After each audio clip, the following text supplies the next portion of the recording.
Welcome to Off Da Binge, your ultimate seasonal anime podcast. Each week, we deliver top recommendations, hot takes, and in-depth reviews of the latest episodes from this season's lineup. Join us as we give you your weekly dose of anime coverage.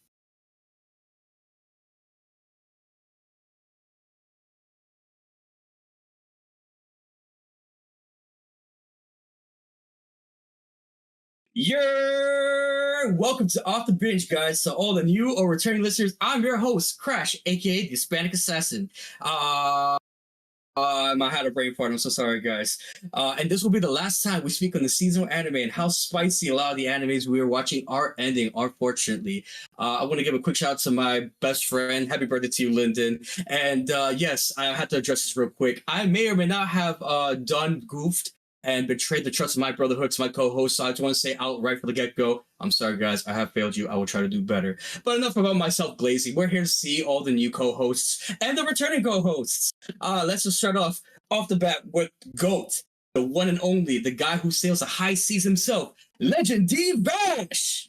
Is your boy, the legendary human typhoon, Legend D Vash, but you could call me Vash as always. And my boy, we got the Ant King versus Sung Jin Woo. It was hype. Go check out the reaction on the main channel. Go check out the VOD on the MemoryNK 2 or 1 is on either thing 1, thing 2. And when you tell your friend that you've been using a platform for 5 years, and then you tell them something that they didn't know, and you love to know that you got to say "I told you so" about something and give them the biggest shock in the world, it's hilarious. But you'll find out more about it in what we're binging later on. So go check that out. But without further ado, who's the next co-host that's here? Who's stepping up to the plate, man? Is he in the Well, void? Hey, are you lost? Man, Oh, guys? that's me. That's not right. Look, all I know is I We had to feel find like his light way. novels. Hit me up if you want me to read something. I might, I'm just here for the source material, honestly. The anime are great too. No, anyway, I'm Grem. You know me, guys. What you got, Nate? Yo, what's going on, guys? Memory here. I still gotta figure out the intro shit, but I will say be on the lookout for the stream for the spring anime lineup we're all gonna be doing together. It should be on Tuesday this week. I think, what is that, the 25th? I want to say. Yes, yes, yeah, because so- the 24th is where every Mondays at 10 a.m. EST is where the podcast comes out at that time. So if you want to check out the show on that Tuesday at 9 p.m. EST, maybe, yeah. Exactly. So you could go right from that to, it's like literally the next day. But yeah, look out for that. That'll be a lot of fun. It should be over on my Twitch channel. Look out for that. And yeah, that's what I got. Also, I got to shout out Crash for, he mentioned that in his intro. He put the bit, how he betrayed us a little bit. I forgive you. I forgive you, Crash. I forgive you, man. It's all good. Pass it over to Neko now. Oh, look at that. We love seeing the boys get along. Look at that. But hey, guys, it's me, Neko Chan. I like watching everything and anything. I sadly won't join them in that because I already be diving into what's coming out and all that stuff. So I can't help it, guys. I got to know what's coming in spring. So I'm already dived into everything. So you'll see that on that side for them. And you'll just see what I talk about during that whole 3 months. So have fun with that. And yeah, that's all I have. And now we're going into what are we binging? I don't have a lot. Before we dive into this, we're going to just see what Crash has, because Crash got a lot from what I'm seeing. Crash, what's going on here? Crash got a laundry list, bro. Right, bro, they had a whole paragraph, whole written out. I'm like, damn. Okay. Talk to us. Listen, ladies and gentlemen of the court, let me just address real quick. Your boy, the Hispanic Assassin's been on his grind. Why? Because the one and only Assassin's Creed Shadows game has released last week. So you best believe that I was on that. And you can watch it on our YouTube channel. If you want to see part 1 of my gameplay, what I think about Assassin's Creed Shadows, my take on it, and if you want to see me and Vash just like looking at the quality, the mechanics of the whole game, definitely give it a like and subscribe to our channel, and watch out for part 2. Potentially I could stream it tomorrow or maybe sometime next week, but I'm definitely planning to play more of that, so stay tuned. Past that, I've been on my manga shit. I've been grinding on that. I did a little book purchasing, for myself, I bought some manga for Assassin's Creed because I do have some manga for that. I bought some Rent a Girlfriend manga because you already know that's the 10 out of 10. That's the GOAT for me, not for my co-host, unfortunately, but it's all good. We all have our different tastes and what we like and dislike. But Objectively, there's one yeah. manga. Objectively. There is one manga I would like to shout out, and I'm not going to shout out who showed it to me because apparently my co-host has beef with this podcast, so I'm going to stay quiet on that. But the manga in question that I want to recommend to you guys, it's called My Girlfriend's Not Here Today, and I'm just going to say this real quick to get out the way. Have you ever wanted to cheat on your significant other because he or she doesn't give you the attention you deserve, despite yourself doing everything in your power to show your partner how much you deeply care for them? Well, do I have a manga for you to read? And the synopsis of this, real quick, is just, it's a secret that I'm dating the love of my life at school. There's no way I can tell anyone, especially when we're both girls. Yes, this is a Yuri manga. This is getting a little spicy already. Oh. But I can't help my feelings from sleeping out in the background. It's not the ideal way to be a couple, but I can put up with it because I really, really love her. But such loneliness has ultra nurtured dark thoughts in my head. I will not speak more on that. I will let you guys read it. It has 28 chapters on it. Shout out also to Memory and Gremlin. I will shout you both out, even though I am the bad guy, unfortunately. I'm going to say it here for showing me a new manga channel, per se, a manga source, as you will, to look up new and interesting mangas to read, because the previous one I was looking up, it was not good enough for me. I need something more subtle, something more spicy, more intense, and best believe the new website I'm using is a lot more better for that. Definitely I would say give that one a read. It's not a lot of chapters, but the artwork, buenissimo. You have a lot of etchiness in there. You have a lot of drama, a lot of plot twists, a bitchy ass antagonist who wants to only be the side piece of the story, despite her doing everything in her power to be the main. And best believe the Hispanic Assassin here for love and etchiness. So definitely want to tell you, this is a romance manga to read for the spring, especially since spring's around the corner. We're talking about love here in April. Definitely. My Girlfriend's Not Here Today, guys. Definitely read out that manga. Okay. Interesting one. Not my cup of tea. Won't be checking that out. But hey, I support for Damn it, Vash. any of our All viewers. right, it's not for everyone, like I said. But I'm gonna pass it to Gremlin. My boy, what do you have for us? What have you been binging this week? Honestly, nothing. I've been watching Erica 7. The whole 20th anniversary thing. Yeah. Man, it's a good show. Also, I just want to say this. Eureka. Shonen Heart is better than the Eva OP. Just gonna He put would, that bro. out there. He would do that. Just gonna put that out there. He would, bro. By the way, Crash, have you heard the Eureka 7 of the Shonen Heart opening? Have you heard of it? I personally heard of the opening. No, I have not. I have never. have to I know show of the that. anime in question, but I personally never watched it. I gotta show you that OP, and then I gotta show you this. Arguably good OP. Arguably good. We can definitely do a small Eva. reaction for that later if you're interested. I could definitely. Yeah, put that dude, on I'm here. Why down. not? But yeah, no. Yeah, man, I'm not binging anything unless we want to talk about light novels. I have read 6 Apothecary light novels. Oh, I thought you were about to say 6 separate light novels. I mean, I still wouldn't have been surprised, but He has Yeah, done that before.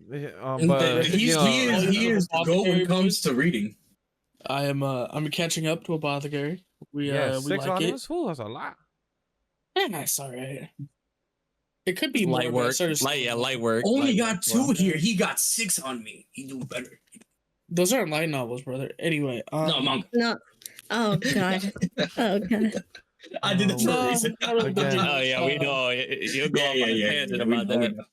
We know. Mooly has kind of been stonewalling me and Newly over here with watching some Space Brothers, so Yeah.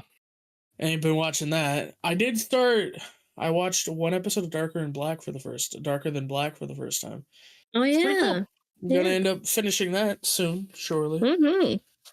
But yeah, what do you got for us, Neko? You got anything? No, except Darker Than Black. Now that you just remind me of that, because yeah, that I had an itch for it because of a friend of ours, and I don't think I finished it all the way, to be honest. So now, re-experiencing it, I'm like, oh yeah, this is gonna be fun. So that's been fun for me. But that's all I have. So Vash, what you got? What you got?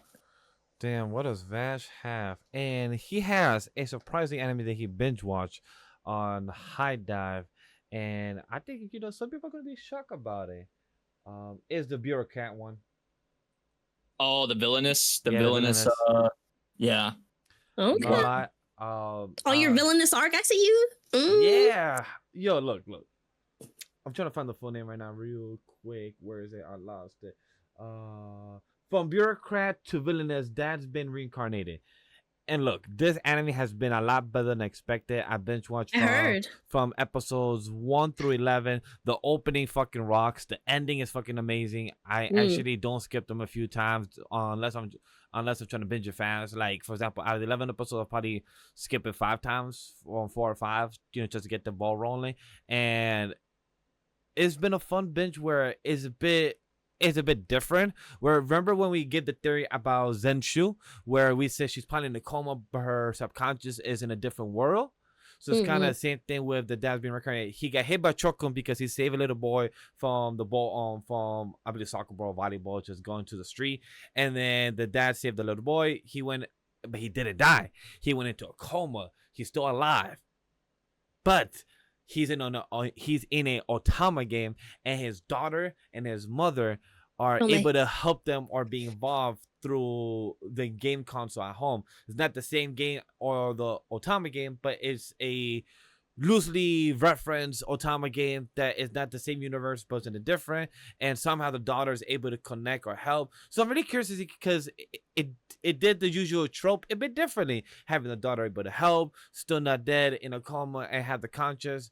The comedy is fucking hilarious. I'm actually laughing with the dad doing a lot of dad trope that our parents do, and I'm starting to see some stuff that I would do, even puns or jokes, and see how everything goes out within the structure of the episode of the week, aka the hottie of the week, how to get to the route of how to link the MC to the to the one guy, or going to the fourth guy, or going to the fifth guy. So it's just good comedy for me. Actually had a lot of fun.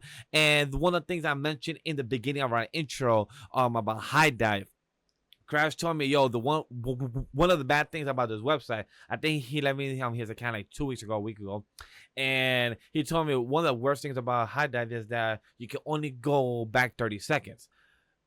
On my phone and tablet, I saw it go back 30 seconds. Like, all right, cool, it is what it is. But then when I went on my desktop and watched it there, it goes back 10 seconds. Or when you click the arrow, it just goes back to 10. I'm like, all right, cool. So that must mean it has no issues. So that must mean it should work the same on the tablet. And I know if anybody has used Netflix, Crunchyroll, or something on their tablet or their phones, you could just also double tap instead of pressing the arrow, right? So that's what I did. I'm like, hey, phone technology should be up to date. Even High Dive having its weird fucking issues, server and shit, you should be able to double tap. It goes back 10 seconds. Guess what? It did.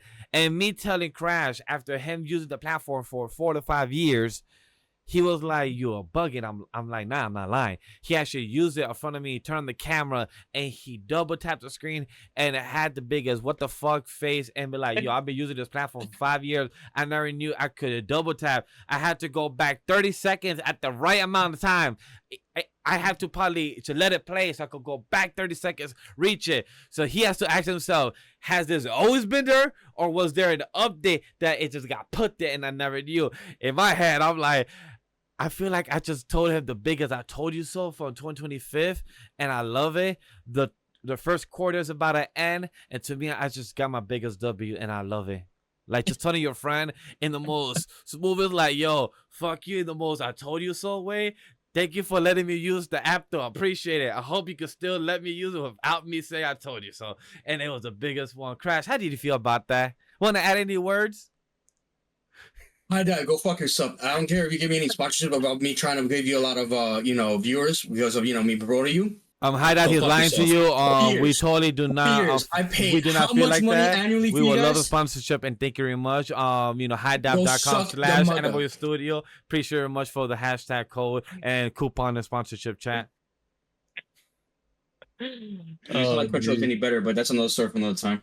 Nate, I see you laughing about there. Want to add any comments about this before we turn? I mean, y'all just talking about High Dive got me thinking about I miss Verb. Y'all remember Verb? Oh man, I remember. Yeah. Bro, that's a Verb minute combined ago. everything into one, and they Not just true. said, "Nah, we can't have that shit. That shit." They said, too much. Too Yeah, much. that shit didn't last long, but when it did, it was. I think it was a year. Yeah, Yeah, it it was didn't last great. long, really. Almost 2 years. I remember they sold the No, cards Yeah, it was at great. Best Buy and everything. Yeah. I think it lost. I think it lasted for a good 5 years because Was Verb it? came out Oh, back shit. in like in Let me look it up real quick. 2016. Was it that long? 20, yeah, it lasted It a good felt 5 years. fast. It felt fast. Okay. I felt bad for Verb because Verb had a combination of a high dive, Rooster Teeth, It had a and good. a half animation. It was so Yeah. good. Yeah. Crash, talk to us. They went through in 2016 of November, Yeah. dissolved in April of April 23. 29th of 2023. Yeah, from what I can damn. see. Oh wow. More than 5 It years. was- Damn. Funny note, it was 7. bought or sold whatever by AT&T in the beginning, and then halfway through its lifespan, it was bought off by Sony. So that speaks a lot of why the fuck it didn't last that long. Yeah. But in terms of like what I've been binging Eureka 7, rewatching it with Grem. So that's been great. Also I did finish Don to Don finally. Yeah. Yeah. Yes. Yeah, excited for season 2. I probably am gonna end up doing a rewatch of season 1 just because of how inconsistent me and Mooley were with watching it. So yeah, we'll probably do a rewatch before season 2 hits. And then also I have been reading trying to catch up on a lot of manga I'm behind on. Like I caught up to Chainsaw Man, the manga, not too long ago. And then I've been trying to catch up on Akane Banashi, which has been really good. I mean, it's probably one of my favorite like new gen like series for sure. And I've read like 4 or 5 volumes of that, so I'm trying to get caught up. I'm behind on so much manga, but with the season like winding down, and we're gonna have like a little gap where there's not gonna be as much stuff. Like it's not gonna be that crazy. Hopefully, I might have a lot honestly to talk about. Maybe not the next cast, but the one after that, because I feel like there's gonna be a time where I'm just gonna be trying to catch up on all the mangas. So Oh yeah. that's mostly been what I've been binging though, and also. It's kind of funny. Y'all were talking about Darker Than Black, and me and Grem are watching Eureka 7. Both are like OG, like early 2000s, like Bones, like Studio Bones series. I love you, Bones. Cool. Yeah, Mwah. which is kind of cool. So, yeah, that's all I got though. But with that being said, like Nature said, that's all we got for what we've been binging. That's part of our show. The other things that we talk about is our weekly seasonal watching. We're right now in the end. We're in week 11, the winter season. We're about to enter spring. Like we spoke about, plug from earlier from on Tuesday, we're going to talk about what we're watching. Week 12 is going to be our tier list. And this will be our final mini reviews of Anime Spotlight. And one of the first one we do is our drama, which is Doctor Detective, My Happy Marriage, and Apothecary Diaries, and Medalist, the last one of the second last 2, episode 12 of Medalist. So what do you guys want to start with first? I guess okay, that's crazy. I guess we should get rid of the Doctor Detective. Right, I was saying that, but then I saw. Oh my Can we god! just skip that? Okay, cool. Because Wait, Let's get we gotta talk about it for a second. All right? Yeah. Let's talk about some. It's not that we much. talk 'Ause about how trash the animation was. Really? Like that's Was really it? not much to say. Yeah. If the animation trash. wasn't bad, but that Nah. one dude had the little. Oh kawaii yeah. You're right. Let me Which was just say for context. He had posted, Grem had posted this photo Yeah. of the guy It was cute. in question, one of the characters on the Discord. I had seen that. I thought that was a whole different other anime. I didn't even think nothing of it. Bruh. And then I watched the anime and I see it. I'm like, what the fuck is that face? And then Yeah. I remember the photo and I look back to the Discord and I'm like, oh, now it makes sense.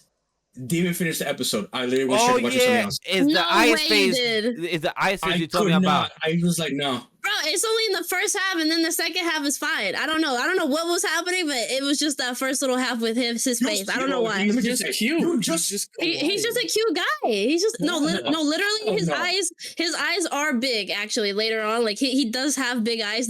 I don't know what happened in that scene. It was just I don't know what happened. And then the other guy had like a little I don't even know. He had like a lazy eye that was kind of like always going to the left a lot. But look. They're both older. We could just say they I don't even know. But I mean, okay, the only thing we can talk about is that basically our boy Katori is being transferred, and our girl does not like that. She's just like, whoa, you can't take my man's like this. So she's trying to get this case of another who was it, like a doctor too? A Or doctor, yeah. Yeah. Doctor that's being transferred. His doctor from the other university that Yep. or was Yeah. attending. That, you know, she's like, if I get this case over with, that means you don't have to transfer. So that's all she's worried about right now. Grimmin, you could talk about the case. I forgot the case a little bit, I'm not gonna lie. After the cancer kid, I feel like that can't really top any other case right now for me. Yeah, This felt like a House episode. Like House was is good. about to have like Cameron get taken away from him, and he's like, "Nah, I gotta fix this." Yeah. Like that's what it felt like. It really does, felt right? Like that. But the case in question, basically, this guy started drowning in a There it room was. that was locked with no open doors or windows and no way to get out. Oh yeah, And he's drowning. and that's why the episode's called "Drown" or "I'm Drowning." Yeah. Let's be real. You can drown with like a teaspoon of water. So honestly, this isn't much of a case. I'll be real with you. But I mean, you know, I guess there's mafia involved. It's kind of crazy. True. Like, Yeah. the case isn't important. What is important is that It's our the girl Katori. is clearly into Katori and she doesn't want him to go. And we're Something, with right? that. We're getting a kiss. That's what I'm going with. I bet you. Well, I mean, look, every medical has a kiss at some point, They right? got Like it. every time. They got putting it. money down right now. They ain't kissing though. They ain't If kissing, we guys. They ain't don't kissing. get a No, we're kiss, not I'm going to riot. I've been waiting how many episodes for a fucking romance moment, even for her to just confess. I get that she cannot explain her feelings. She's not good around people, but the only supposed person she's cool with is her attorney, her assistant, whatever. Mhm. And even then, she can't confess her feelings. Let's just get this out of the way real quick. You take a whole week off because I'm assuming you're gonna put some more heat because after you made me fucking bawl my eyes out last fucking week, 2 weeks ago, you know, with the kid dying, right? Yeah, I'm yeah, thinking, yeah. okay, they're gonna cook a gourmet meal. We got 3 more episodes left. Then you're fucking telling me you took a week off for me to watch trash ass animation. It was funny And though. the The animation doesn't even look. fucking confess. It's the art that was bad, not the animation. Right. All right, get it. all right. That is a I good mean, there's point. barely any animation in that shit anyway. I was just about to ask. All right. Throughout this whole time, Name must be Whoa, happy. whoa, Like, yo, whoa. I'm happy I dropped this shit because it looks like it's still not interesting. That's why I'm laughing. No. Nate's face No. literally expresses that. Yeah, how y'all talking about the series is just how I felt about it at the beginning. I feel like it was highs and lows, you know. It was never like a consistent thing. I feel like. I mean, that's at the beginning of like this whole like season that like I'm expecting great things, and the biggest problem I saw already ahead was it's only 12 episodes in this anime. What the fuck can you show us in 12 episodes? And it's already showing it's like a 13 couple arcs. episodes. 13 to me. Yeah, so it's even to that. Like I'm just kind of like at this point I'm just here to watch it, just to watch it with a lot of other animes that I'm watching. Like I'm a completionist. I have to see it to the very end, no matter how I feel. But honestly, like I wrote in the notes, dog water episode. I don't even watch. I'm this close to dropping it. I stopped watching half the episode. I still have to continue the other half. I'm pretty sure if I go back, like you guys say, it's gonna be good. What? Let me guess. Let me just put it out there. So the doors are locked, right? They're like, okay, let's try to figure out the case. They go back to the car. They say some whiny joke, and then it fucking ends. Watch, I'm gonna be right. $20 I'll put into it right now. Not even close. No, bro. brother. This isn't a comedy. Why would they say that? Yeah, I don't know what you're on, bro. See, y'all just have you guys? I got this real question for y'all. Have any of y'all watched any telenovelas? Like, have you really? Okay, pues then you Claro know que this is sí. a telenovela. Mira, you gotta get into it like You it's what? a telenovela. You know, you gotta watch And it. it's You know? soap Right. operas for those Look, it's a- English. Yeah, it's viewers. soap opera. There you go, It's soap there you go. operas, It's dramatic. It's artistic. dramatic. I have never seen more seen- dramatic in My Happy Marriage, which we'll speak on. But this ain't it for me, bro. This You've ain't it never for me. seen any episodes of General Hospital? They don't That's understand the why- In the medical. hospital, crazily enough. I have. No, I don't used to get- watch. You know, my grandma would have me sitting down on the floor in the living room watching that shit with her, and I used to. That was entertaining? Bro. I mean, it's there. You know, it's past the time. Is it great? It's so good though. I like she's it. dead but not dead, but he died, but he's back, but his kid, Yeah, his come kid on. is dead but not dead, but also the other kid. Bro, it's some soap opera stuff, honestly. See that's all. This is just an anime form for me, so I'm eating it up, to be honest. Yeah. Every episode. So I just want to It's add the comment about the huge thing about telenovela. I love it when you have a long lost brother that comes out of nowhere in the episode and be like, "I've emerged." yeah. I'm like, motherfucker, what did you pop out for? Like, I've been gone, house. I came to collect the money from my parents. They're like, bitch, you just came out. Yes, I'm in the will. My father, Me. our father, has hid me from all your life. Yeah, Hermano! Wait, you mentioned that, and that gave me flashbacks to Food Wars. Food Wars is a telenovela. Yo. Wait. You're not wrong. No. You're not wrong. God. Yes. Wait, that is That is That is actually what true. happened in Food Wars. literally. That's crazy. I haven't watched season 3 and 4, but I know of the scene. But hey, Oh, okay. if we have nothing else to talk about, let's talk about drama. The rest of my Happy Marriage season 2, episode 11, and telling the I'm audience. content missing this. I'm content skipping it. It was kind of mid episode to be honest. Wait, can I? Oh yeah, well, if you let me just finish. Hold Yeah. on, let me just finish my quick transition. Okay. Let me finish my quick transition. That also quick reminder for everyone: there's no new episode for this coming week. As you watching this episode, this podcast for this week, on the next episode returns on week 12, the following week. So we still continue following into the spring season for one more episode. Now, anybody else wants to go because I haven't seen this episode? Bye. Remember, take the floor. Okay, no. First off, I just want to. I don't want to be exposing stuff we've said off the cast, but I mean, I'm just kind of confused. I don't know if Gremlin rethought because he had some different. He was on a different tune. He was on a different. Bro, Wow. I'm on a different Crash. Can I not pull Crash moves? For all of y'all that don't know, Crash be They coming didn't at even us. fuck. They didn't even They put didn't even together. fuck. Yeah, no. Crash be coming at us, like outside the cast, being like, "Oh my god, this was the most dog shit episode." Then he comes onto the cast and be like, "Oh guys, I loved this episode. That is true. I'm the villain of the story. I love this episode. Now, really? Y'all ain't even ready. This is the best episode I've ever seen." Oh We're wow. like, we Yeah. agree with you. I don't know why you have this villain complex, but like, we agree with you. Whoa. He's like, Cost "Nah, spicy I'm for the a villain of this story." I don't know, man. Got That That was was my my fault. Crash impression. So I guess Crash, you want to get your thoughts out now? You know, how you feel about this episode? Father is not fucking evil, ladies and gentlemen. My theory was wrong. Even my girl was upset. She's like, Ding, "Shark ding. evil? Because it looked like he evil to me." I'm like, "Fuck." Damn. I really Yeah, thought for a moment the fucking held girl's out. dad was gonna be low key, like, you know, like turning the dark side, like, "Oh, look at me, motherfuckers! I'm the one throwing ice at you guys now." But nope. The dad low key right now looks like he's in to stay. He's one of the good guys for sure. And Kudo just like throwing that fire blast at So hot. Rostek, I think his name of the monster, whatever. Sounds with a G, whatever. But as like he's threw the blast to like save his wife. I was like, damn, you're hurt, you're shot, and you still got energy to save your wife. That's some G. What a shit, man. bro.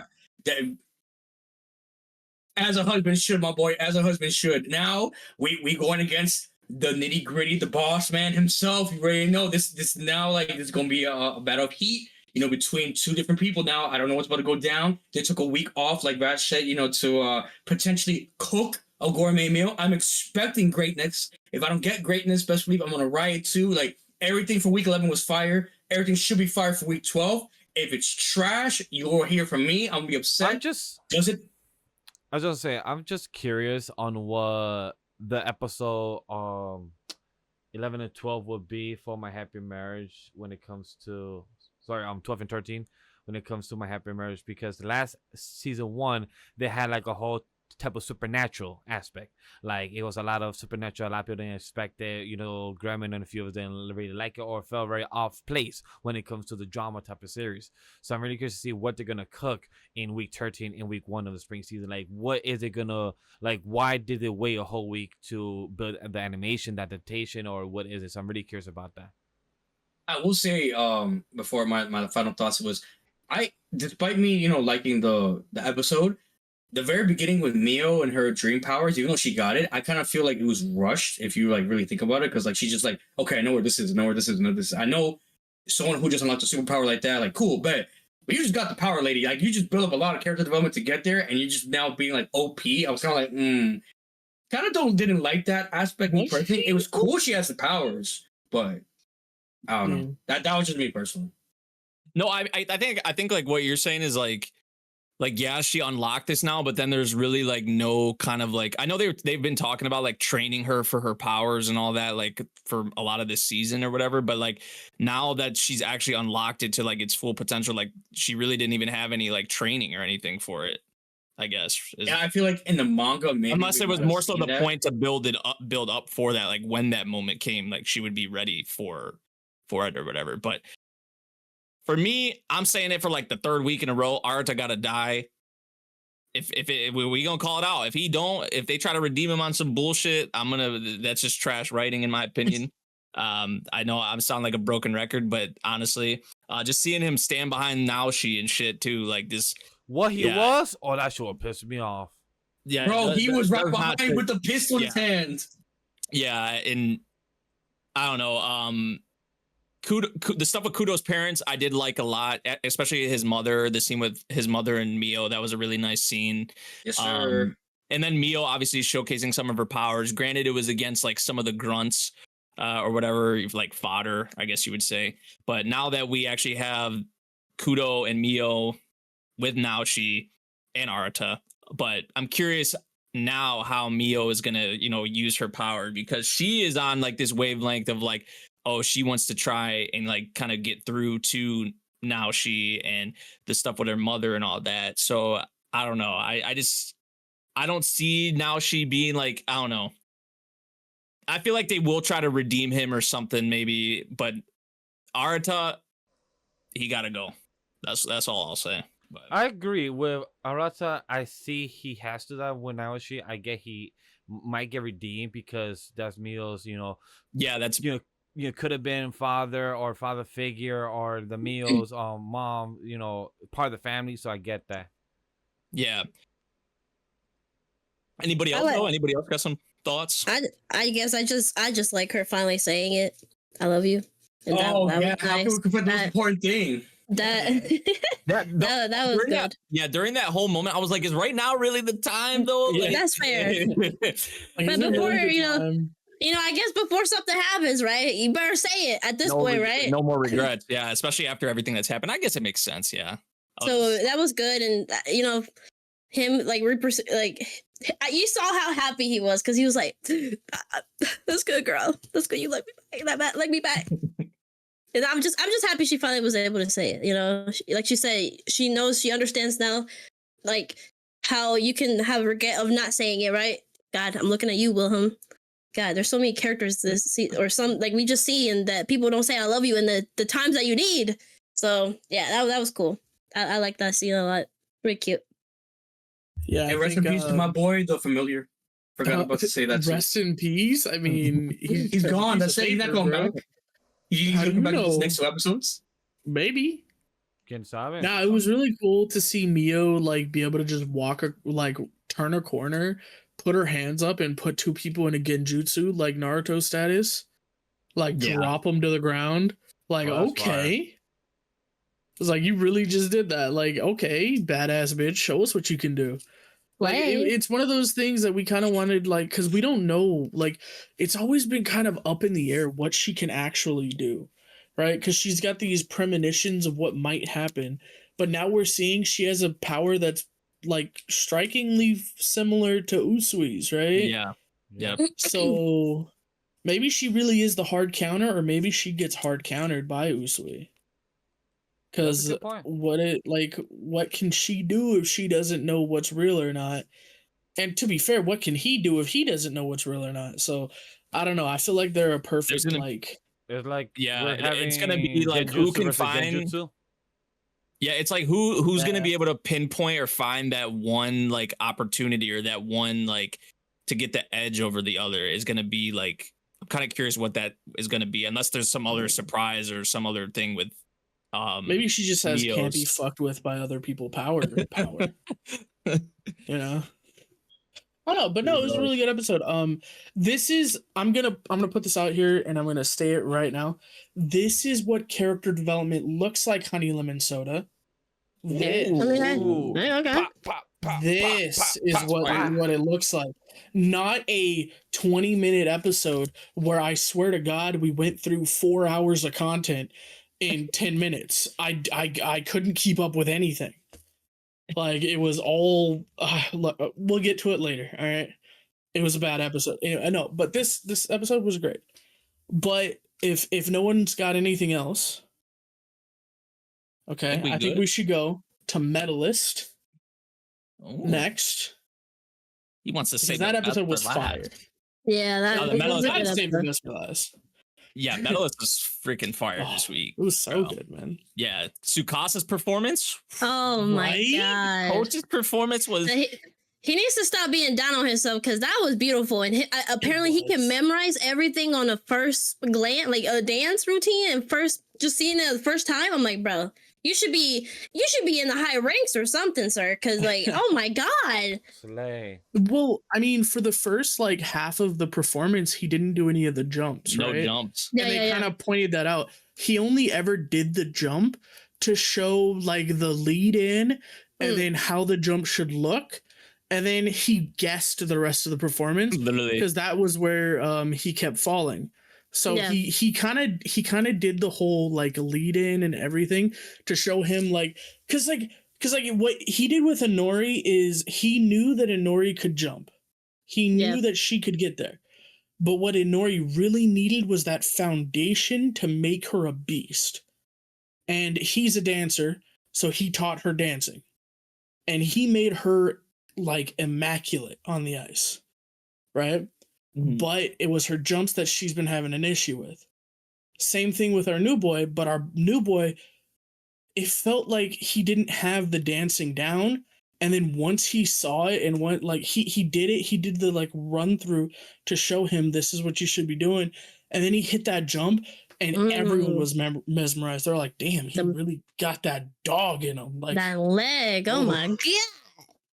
and then of course you got his partner because she was his partner when they went to All Japan's, sitting there going, oh yeah, he's a monster on the ice, man. He's unparalleled. He's great. But you know, he started when he was 18, you know. like he's got more drive than anyone. But you know, it is really good. I don't know, I'm gonna stop taking up everyone's time. Do you got anything, Neko? I guess no. I guess I do love to see that got to see like the full potential of Tsukasa with that dance routine and just the skating and in general, and kind of even inspired him and he kind of respect him even more now. He's like, oh, you're actually that guy. You're a good coach. And now that that scene where he gave him the paper of like what he wanted to do, and Tsukasa just cried. He's like, "Oh, I'm so happy for you, Real." I was like, "Yeah, there we go. That's the boys right there." But you can't claim him, Real. That is Inori's coach, you motherfucker. That is Inori's coach. He was like, "Oh yeah, my coach. He got me up here, you know." And Inori's like, "Whoa, no, I gassed him up. You were trashing him. No. He's mine. Stop it." But everyone like Miki, and then with the new ballet dancer teaching them like how they can, you know, jump even higher with some moves. I was like, oh, that's cool.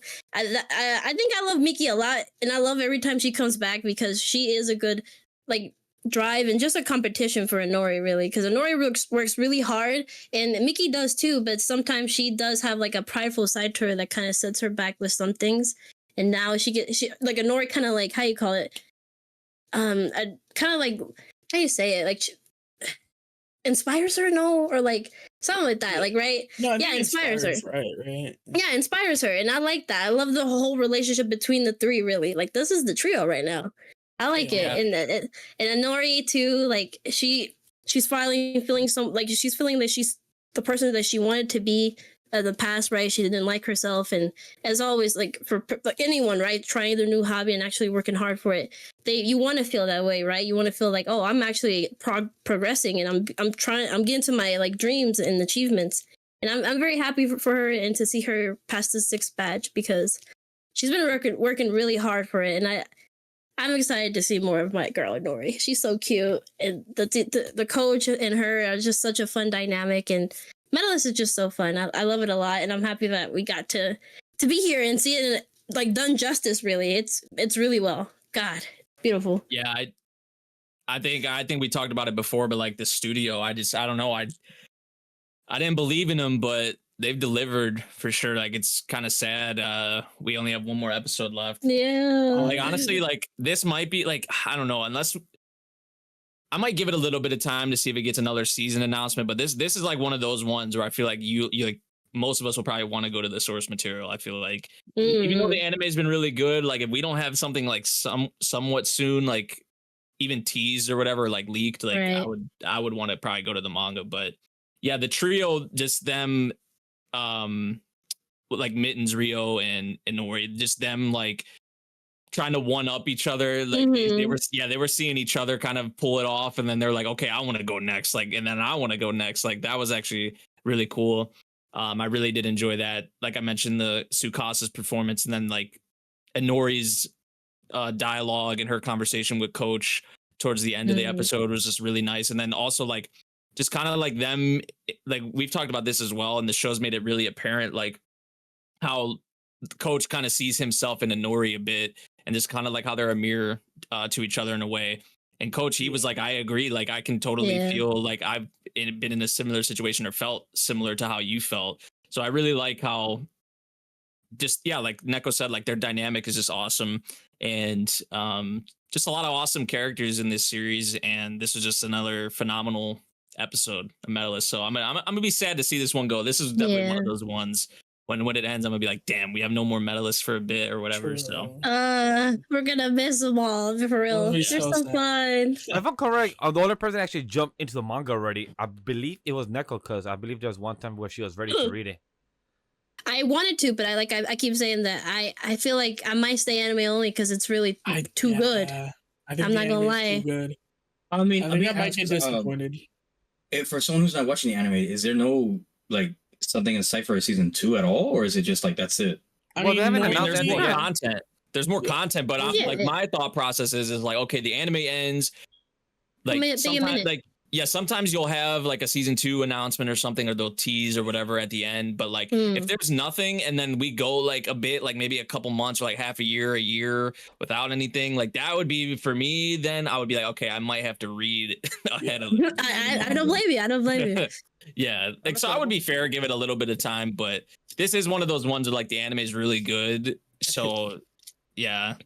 Like I'll probably read what has already been covered, but yeah, I don't. I have to see again, like you said, like how the episode 12 or 13 ends to see if it gets teased. But look, I can't wait to catch up to it, because I know I'll be ready to watch all the shows I'm behind on that have been the past 2 weeks or so, past 2 casts. I'll be talking about in the tier list. But I know you guys are ready to talk about that damn fucking frog. Did it appear finally this episode? Wait. Before that, I will but the last thing I want to say about Medalist, because I kind of let everyone else go. Well, eventually. But no, Rio pointing out that the coach is as good as, what is it? June. Yeah, as good as June, right? He's like, wait, other than the fact that he's not doing jumps, he is equal to the gold medalist in the Olympics. The dude who's winning tournament after tournament. And then he corrects himself. Actually, he's better. Wait, yeah. They're like, if we look at purely technical and his grace, he's just better. He's not doing the jumps. It's like, okay, we taking a kid's observation of that though. No, you can see it though. I mean, okay, he is, but like, no. I was just trying to ask. No, for sure. Yeah, I get you. Because that is a question that people would ask. Like, okay, would you want like, like higher tier like professionals, I guess, to kind of like maybe. I guess I would say because his dad, right? He's always watched his dad. So if his dad comes in, right? If his dad comes in and tells his like son that, like, oh, he's that guy. I'll be like, oh shit, all right. That's our boy. That's why he needs to gain some confidence, because he's actually him. I'm like, don't look down on yourself, bro. You're actually him. But yeah, no, yeah, I get you. I get you what you mean though. You bring up a you know, good point though. Yeah. like he told Honori, right? Oh, anyone will look good for you because you're actually you ass. I'm like, oh damn, why you have to say that? But no, it was great to see all of them succeed their goals for the camp. Yeah. But now we can go and transition to Apothecary. Ribbit. So did the ribbit. frog finally appear? The frog appeared. They're putting chemicals in the water. I'm gonna let my boy Memory go first because he said something that struck a chord and I couldn't argue, and it really made me mad when we were watching it because he said it and I was like, fuck, he's not wrong. Okay, when I saw the I did get I saw the preview. I did see the frog because the frog was in the preview or whatever, and then even I think some of the other preview stuff I saw, I was like, okay, they're literally pulling a berserk. And then before I watched the episode, I did see some other images from the episode on Twitter or whatever, so I was like, okay, they're really pulling a berserk. And then I watched the episode, I'm like, they pulled a berserk. That waterfall, baby. Yeah, which I'm not complaining about. It's not nearly as spicy, obviously, as Berserk because not all of us know. Yeah, but some of us know what ended up happening with Casca and Guts. But yeah, I guess we don't have all of it. That didn't happen in the waterfall, for the record. That happened a year later. Okay. Yeah, but but yeah, the frog. So the frog. I guess we didn't get all of it yet, right? Which the way they ended it off was definitely spicy. Yeah, spicy to say the least. And yeah, I'm trying to think of other parts of the episode, but really, I'm just that obviously is the one thing that sticks in my mind.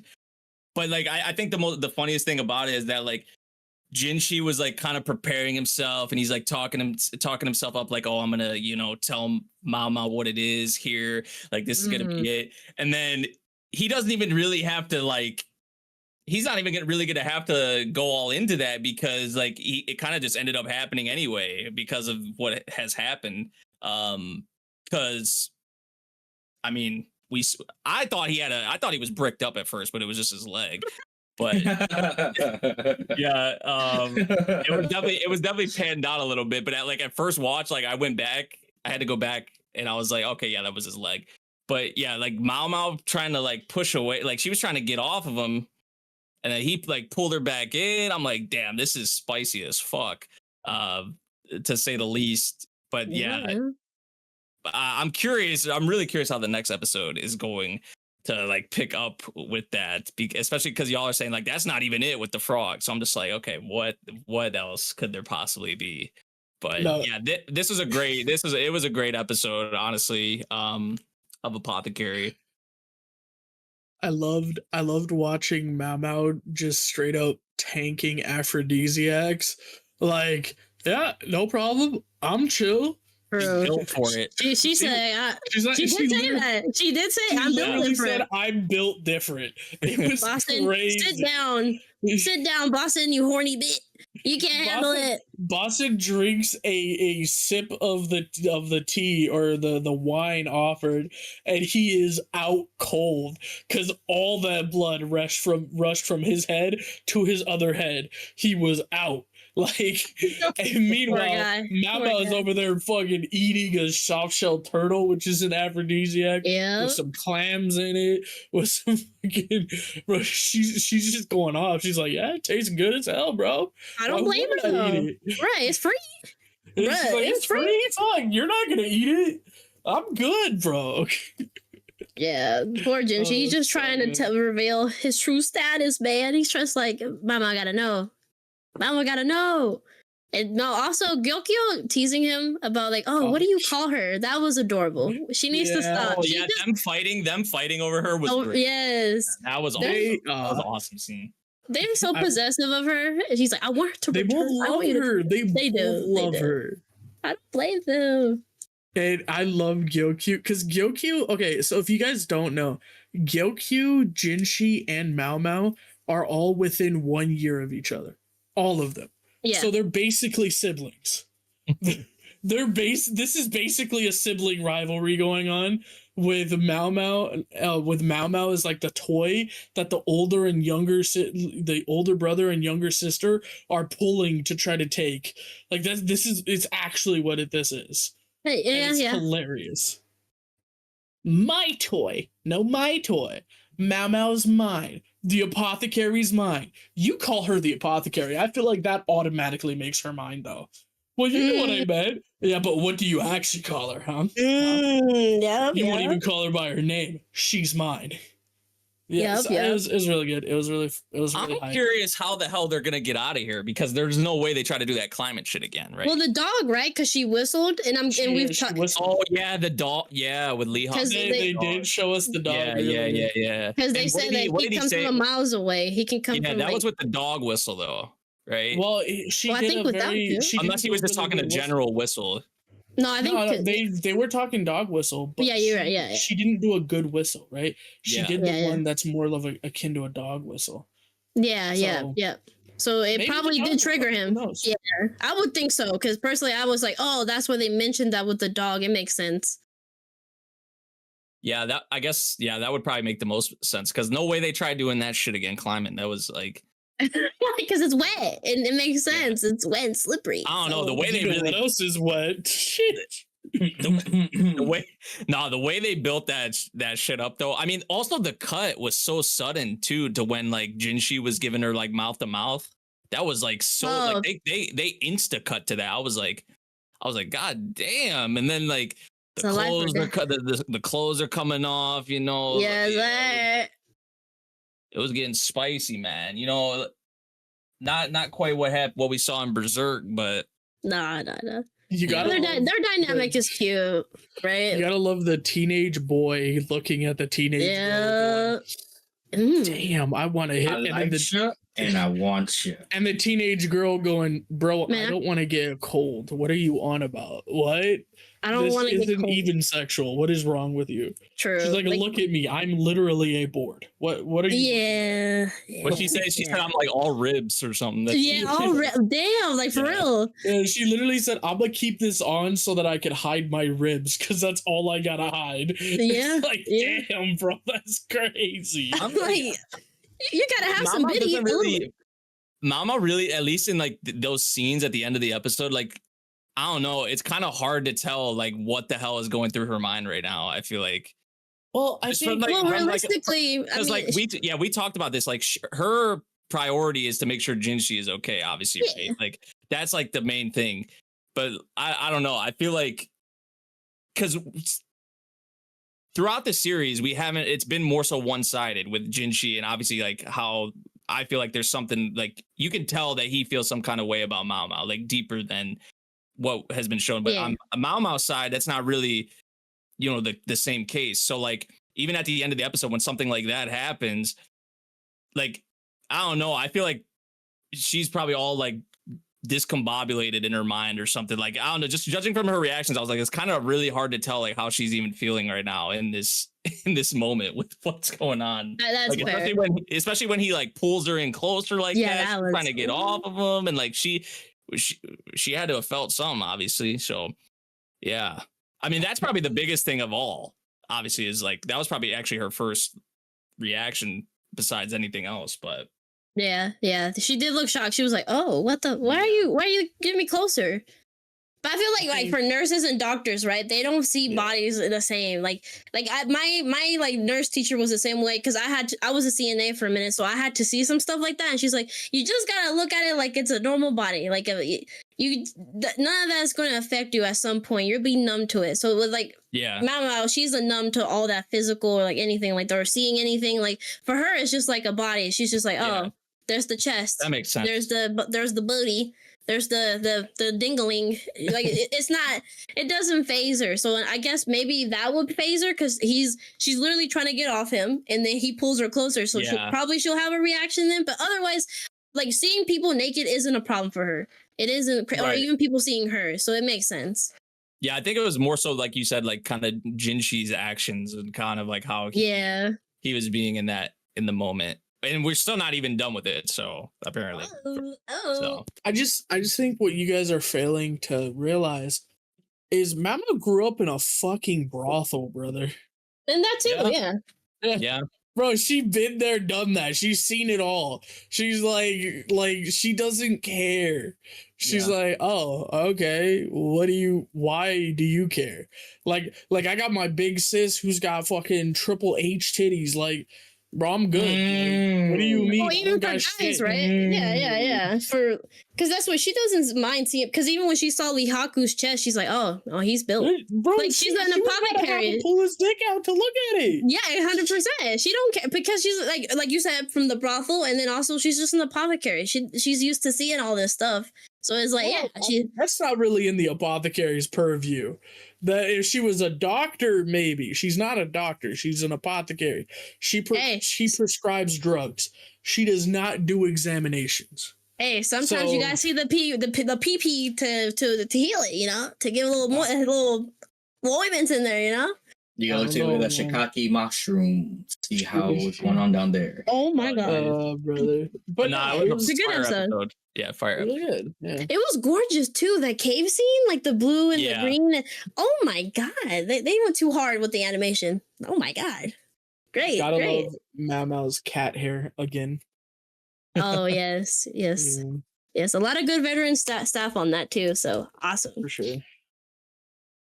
Yeah, it was funny actually. I think the OG Berserk director worked on the episode. I was like, all of this is making more and more sense. You know? Like, it fits, man. Yeah, freaking Memory pulled that up after the episode. He said, "That's crazy that the director for the original Berserk was the one who did that scene. That's crazy, isn't it?" It feels like it was all orchestrated. What happened? Especially like almost 30 years later, like 30 literally. years later, honestly.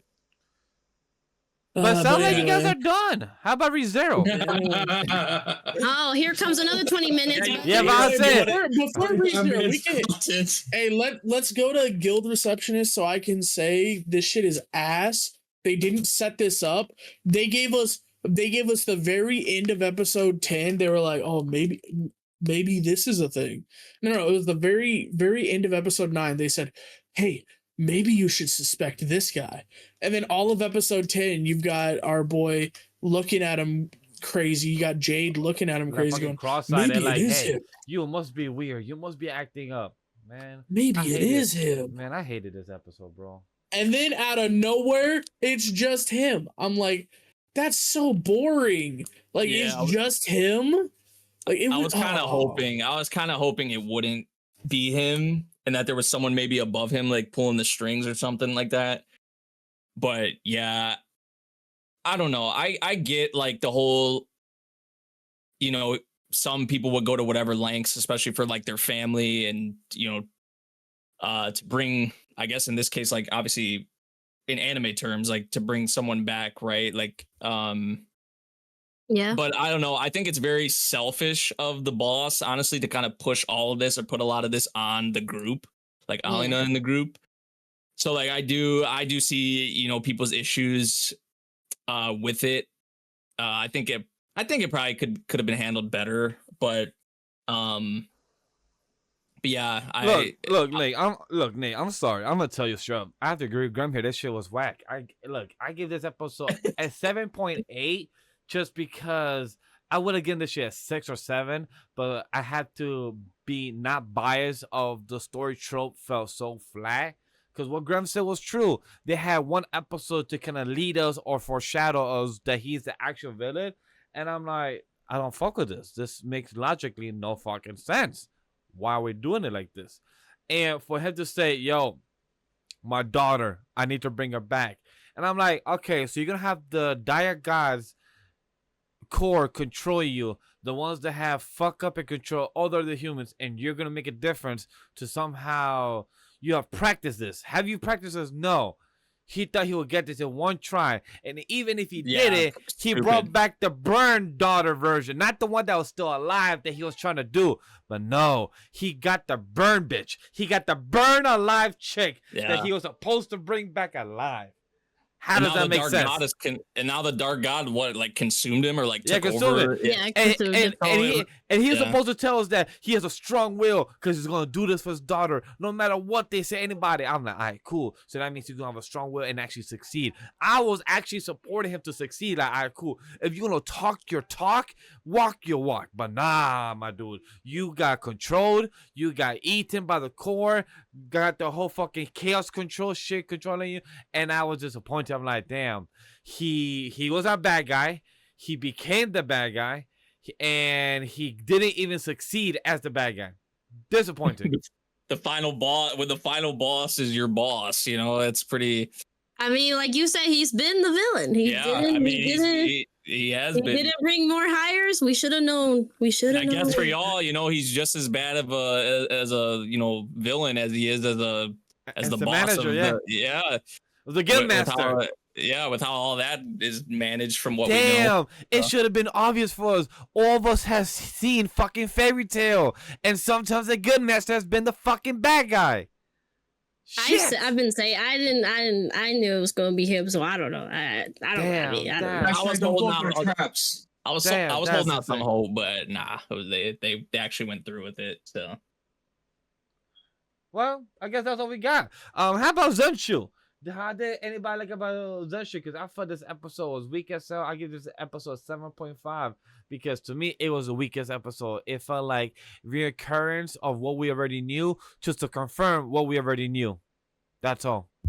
Yeah, I thought I was gonna have spicy fucking takes. I didn't think Vash was gonna have fucking crazy takes today. No, I was Jesus. No, I'm actually like this was a filler episode. Yeah, exactly. I think Vash said the same thing after we watched the episode. I was kind of surprised. I was like, I don't know. My biggest issue, like, I get what they were going for, and I feel like the middle part of the episode really took me out of like the impact they were trying to make, because I feel like they just dragged it on way too long with Natsuko going through like each of the parts through her past that we like had saw before. If they didn't show us the flashback 4 or 5 episodes ago and did it in this episode, I would have not minded. But since they already showed us the flashback and what got her in love, and yeah, for I feel anyone like they watchers that done can it a tell lot. the story, we didn't need the retelling in a different perspective in a montage scene, doing fast pace and having her old manager, her old people telling her like it was your fault, we went out of business, this happened, and then just getting slapped in her face like it was Luke all along. Like, yes, bitch, we the audience even knew this. It took you this long to find out, and we had to tell it in a retelling that could have been told in a 5 minutes, 8 minutes tops, not 22 fucking minutes. Sorry, Nate. No, I think like, yeah, like without that, I feel like even if they did still do it, I just feel like it dragged on like way too long. But like it lessened the impact for me of like that scene that you mentioned with like her realizing, oh, it was Luke, you know, that saved her. So like yeah, like I like that part of it, like with the whole Luke thing, but I just feel like the execution was just not there. From other parts of the episode. I do want to ask Neko because I feel bad of how we're bashing this episode, and I see on our document that this is her episode of the week. So talk to us, Neko. Talk to us. How are we wrong? I mean, I mean, it's understandable. I get your guys' points, but I think, like you said, it is for the point of view of her, right? For her to realize why, but also it's like to see like how dark her path went away, because she got to the point where she stopped. I mean, she's always been emotionally like unavailable in a way. Like she's never really connected with people because she was too focused with Tales of Perishing. So she didn't understand what a first love was, but she should have known because that's what led her to become who she is now. But also she kind of like overworked herself, basically, kind of closed herself off and everything. So she got kind of like in a way maybe burnt off, and she kind of felt like people's pressure and everything. And sometimes you get like that as like an artist. You sometimes feel that pressure and you kind of like close yourself off and doubt yourself and be like, I'm actually not that, like I'm not good, I'm not anything. And now, especially with what happened in the story, right, with her drawings kind of like backfiring against her, it was like so like it kind of was like a little meta a little bit, because it's like, oh, you want to change things, or you just want to to evolve things, but then sometimes your art kind of like backfires against you or your passion or whatnot. So it's like, that was a little deep. And then I personally just like the whole like reveal of like her the peg thing being her inner self, her inner child.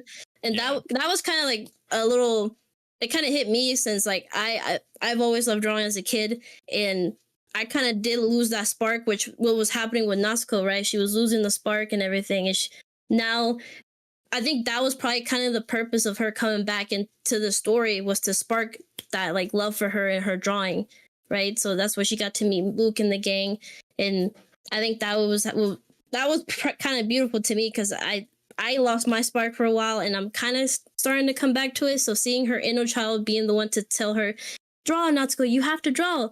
It was basically just like putting it in her face. Yeah, the voice the whole time telling her, bring that spark back. You need to keep drawing.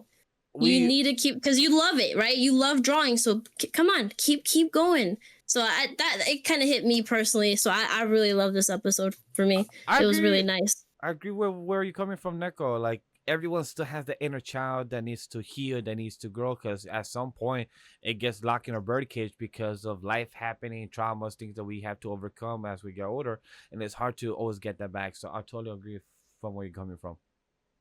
Yeah, so I get you, right, guys? Because we saw this like the whole first life stuff beforehand, but this is for Natsuko to see it in her face, like, oh, this is why I love drawing. This is why I've pursued it for this long, because of Luke. So Luke saved me, but I'm over here in my own feelings, and Luke needs me right now. So I need to go back, because he was my savior for my whole life, basically. I've to save him. Yeah. So it kind of was really cute how we brought all that back together.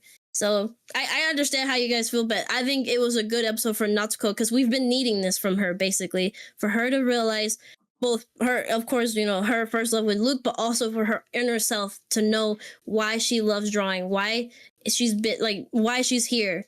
I feel like that's why she's really here, to spark her love for drawing and like make her realize maybe that's how she can finish her movie. It's like, hey, you just draw what you love, because that's why you've always been here. It's because you've been loving drawing. Mm-hmm. Yeah, I feel like I'm curious, because they reached the end of the story, right? And basically. Yeah. So now it's like Luke is about to turn to the ultimate void. We just need to actually see that happen. Yeah. So like, if it's the end, right? Like, and there's nothing else to really, at least for Natsuko to think about, like, oh, like what we saw, like the story kind of reverting back to how it actually went. Like, is she just kind of going to be able to do whatever, like go off script, after credits type deal, right? Where like, there won't be any really other involvement kind of. I'm curious, like, because that's kind of been some things that I guess have been like restricting her in a way. So I feel like now that like they've reached the end of the story, and if Natsuko's able to like write or draw in certain things again, like it's kind of going to be like the floodgates have opened, essentially. Like she's going to be able to do really whatever, because it's just open-ended. Like after the story, like there's like, nothing, like it's the end of the story. So so I'm curious like how it's going to leave off, or like what she's actually going to do. By the time this episode also releases to the audience, we would have already seen the last episode of Zenshu. So I'm really curious to see how it will end, since this is a original work from MAPPA. So I'm really curious to see if we're gonna get season 2, or it will just be cut and done, no sequel, or will it be something else? I think it'll be cut and done. It doesn't need a season 2. I agree. But also, I wanted to bring up these 2 points with the Unio scene. That was really cute, because the whole time they've been at each other, and him coming along like, I love your drawings because it changed Luke, and that was so cute. I was like, well, that's pretty wholesome, because their whole relationship has been bickering and all that, but he was kind of like the MVP for me. I was like, he's the one that kind of like brought her to her sense, like, I love your drawings, you need to keep drawing. And I was like, that was cute. But also, I think what Mel and the other elves ladies are doing is getting like putting back together QG. The rebuilding, yeah. Yeah, and Because I was noticing last episode, I'm like, that kind of looks like QG a bit, but I was like, they said like You forbidden could clearly spell. tell in the new. Yeah. Yeah. And I was like, oh, okay, they're trying to, the forbidden spell is bringing him back to life. And I was like, oh shit. That, because I thought she was the one spreading the stuff about the void. So it wasn't her, I'm thinking, right? Because she's trying to bring back QG. So it was just the other cult members spreading about the Natsuko stuff. So I thought so now that was cool that no, it wasn't like it is forcing itself back into the original runtime. But Mel is actually doing her own thing because of what Natsuko did. So it still saved her, right? She's not being like manipulated back into the original runtime. She's actually doing her own thing to cheer up Natsuko, to bring back QG. Like, I don't know. This finale about to go crazy. And I'm very excited for it. It's been a fun time for me, Zenshu, and just the whole ride, just mostly because as an artist, it kind of inspired me to get back into it more and like more seriously because I don't know. I feel Natsuko sometimes. I'm like, yes. Sometimes artists, we just get down on ourselves and we need to stop doing that. And it just happens for anyone in anything, right? In any hobby, we just too down on ourselves. But no, we got to keep going. This is what we love. So what's the point of stopping? So yeah, it's been fun. Oh yeah. Zenshu was great. I really enjoyed the episode as well. Like, I mean, like it was recap though. Like I get what you're saying. It felt like they could have condensed it a little bit and it would have been more impactful, I think is all. I don't think so, no. I agree. So I'm looking at our list and Yeah. it's a banger. What do you got anything for us, Memory? For this what, ReZero? Yeah. ReZero, I mean, I'm not gonna sit here and act like it's one of the crazier episodes of ReZero or anything like that. I don't think this is peak ReZero by any means, but I still did obviously really enjoy the episode. I don't know. I'm just not I get it, but I feel like it kind of takes you out of a lot of, especially not seeing characters or seeing what's going on with something for like 5-6 episodes. It feels like, to come back to it is just kind of like, I feel like that could be a little jarring for some people. And especially like, I don't know, to leave off, I don't know, you would think the stuff with like Subaru, Regulus, Amelia, like something like that would leave off a season, or like an arc, right? But I mean, Subaru is going to be involved probably in the finale or whatever, especially with like, Bayako getting involved, which was dope, by the way, finally, because we haven't saw Bayako in forever, it feels yes, like. Sir. Yeah, even like, with Roy and with Julius and Ricardo, like we haven't saw them for a fat minute. So yeah, I don't know, going back to focusing on them with Lai, also Otto, oh man, I just think of the scene with Otto where they were talking about like, oh, we never heard of your name, we don't even know who you are, bro. Oh, man. And I'm just like, damn, Otto, like that is like so fitting that they did that for Otto's character though. But I'm just like, just wait, like one day they're like, your name's gonna, especially you with Subaru, right? Like your name's gonna be out there, fully someday. But yeah, that was like so fitting for Otto, but also like works out really well for him too, obviously in this case. 100%, right? With how Lai and Roy's stuff works, which is fucked up, especially what we saw with them acting like with what was Roy who was acting like Joshua, and then it was freaking Lai acting like Rem, which. Yeah, acting like is an understatement. It is it's 1 for 1. Yeah, it's 1 for 1. Yeah. Word, bro. Yeah, that is just, and people making the joke. I made the joke. Oh, Rem came back and ReZero this week. Like finally, in that way is, and especially just seeing Lai and how Lai looks is, yeah, it's to mess with someone's mental, as we saw with Julius, exactly, with Roy, like what that does to someone mentally. Like it's easier said than done to say like, oh, like don't let that like get to you, like, but Julius also, there was like some confusion there too. So I don't know, just the way that their ability works is like, I don't know, it's the ultimate mind game. It really is. And then also, I mean, the Alan Capella stuff too, we did come back to.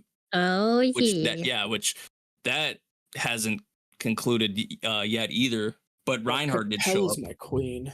Yeah. Reinhardt did show up, and I mean, this dude Reinhardt has been freaking everywhere, man. And Poor man. it's insane, bro. Especially after what just happened, this dude just comes in and shows up like, I'm here, you know, like.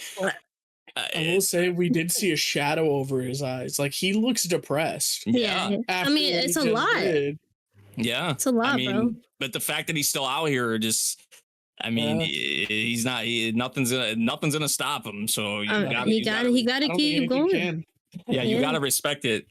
But I don't know, the stuff with the rats and like with Capella and just I don't know, the VA obviously nails it. The way they animate the transformations for her too is just always like so good. But yeah, I don't know. Like this ReZero episode for me, it was good, but I feel like it's not. It wasn't like top tier. But now the finale got to be extended length. I hope, man. I hope it's extended length. I think they did say that. Yeah, they did say. Yeah, because now we got Otto, Beiko, which. By the way, I wish other episodes or other series also got extended length. I know ReZero. You don't see it as much. Yeah, you don't see it. Go is only one example I can say on top of my head recently that has done like an hour and a half, 90 minutes worth of of time. That's like 3 episodes. The last time I remember we had one was the Rising of the She-Hero like back 5-6 years ago. Yeah, the first episode also was like an hour long, something like that. Yeah, 45 minutes, something like that. Yeah. Yeah, so, it doesn't happen as frequently. It doesn't. So Annoying that ReZero has done it more than once. Exactly. I was hoping Solo Leveling was gonna get that 2-episode drop. Rumor could have been true. I wish, man, having a 45-minute episode reaction, that should have been godly amazing. Yeah, like ReZero though, they just be doing it like so much. Like even even if they don't have an extended episode, ReZero like so many times just will not even have the OP. So right there, that's like a minute 30 seconds extra content. Like even the ED sometimes they just don't have both. So like that's 3 minutes. Ad slots to make a 30-minute episode. Yeah, so there's just either you get like a 30-minute episode, or just sometimes you just don't even get the OP and ED, so you have more content that way. Yeah, so like even if shows did that, like I know that's more production costs and resources and all that, but like yeah, I mean it really pays off in shows for ReZero because I feel like it just adds even more to it. But yeah, I'm curious how this Beiko said it, like this is the one person we can't have Subaru see or like no. So yeah, Beiko and Otto team up though is dope because especially like Beiko kind of being like Subaru's right hand girl in a way, and then like like his child or however you'd want to put it, even though whatever. But like Otto, then the best bro, them together, that's just great. I love it.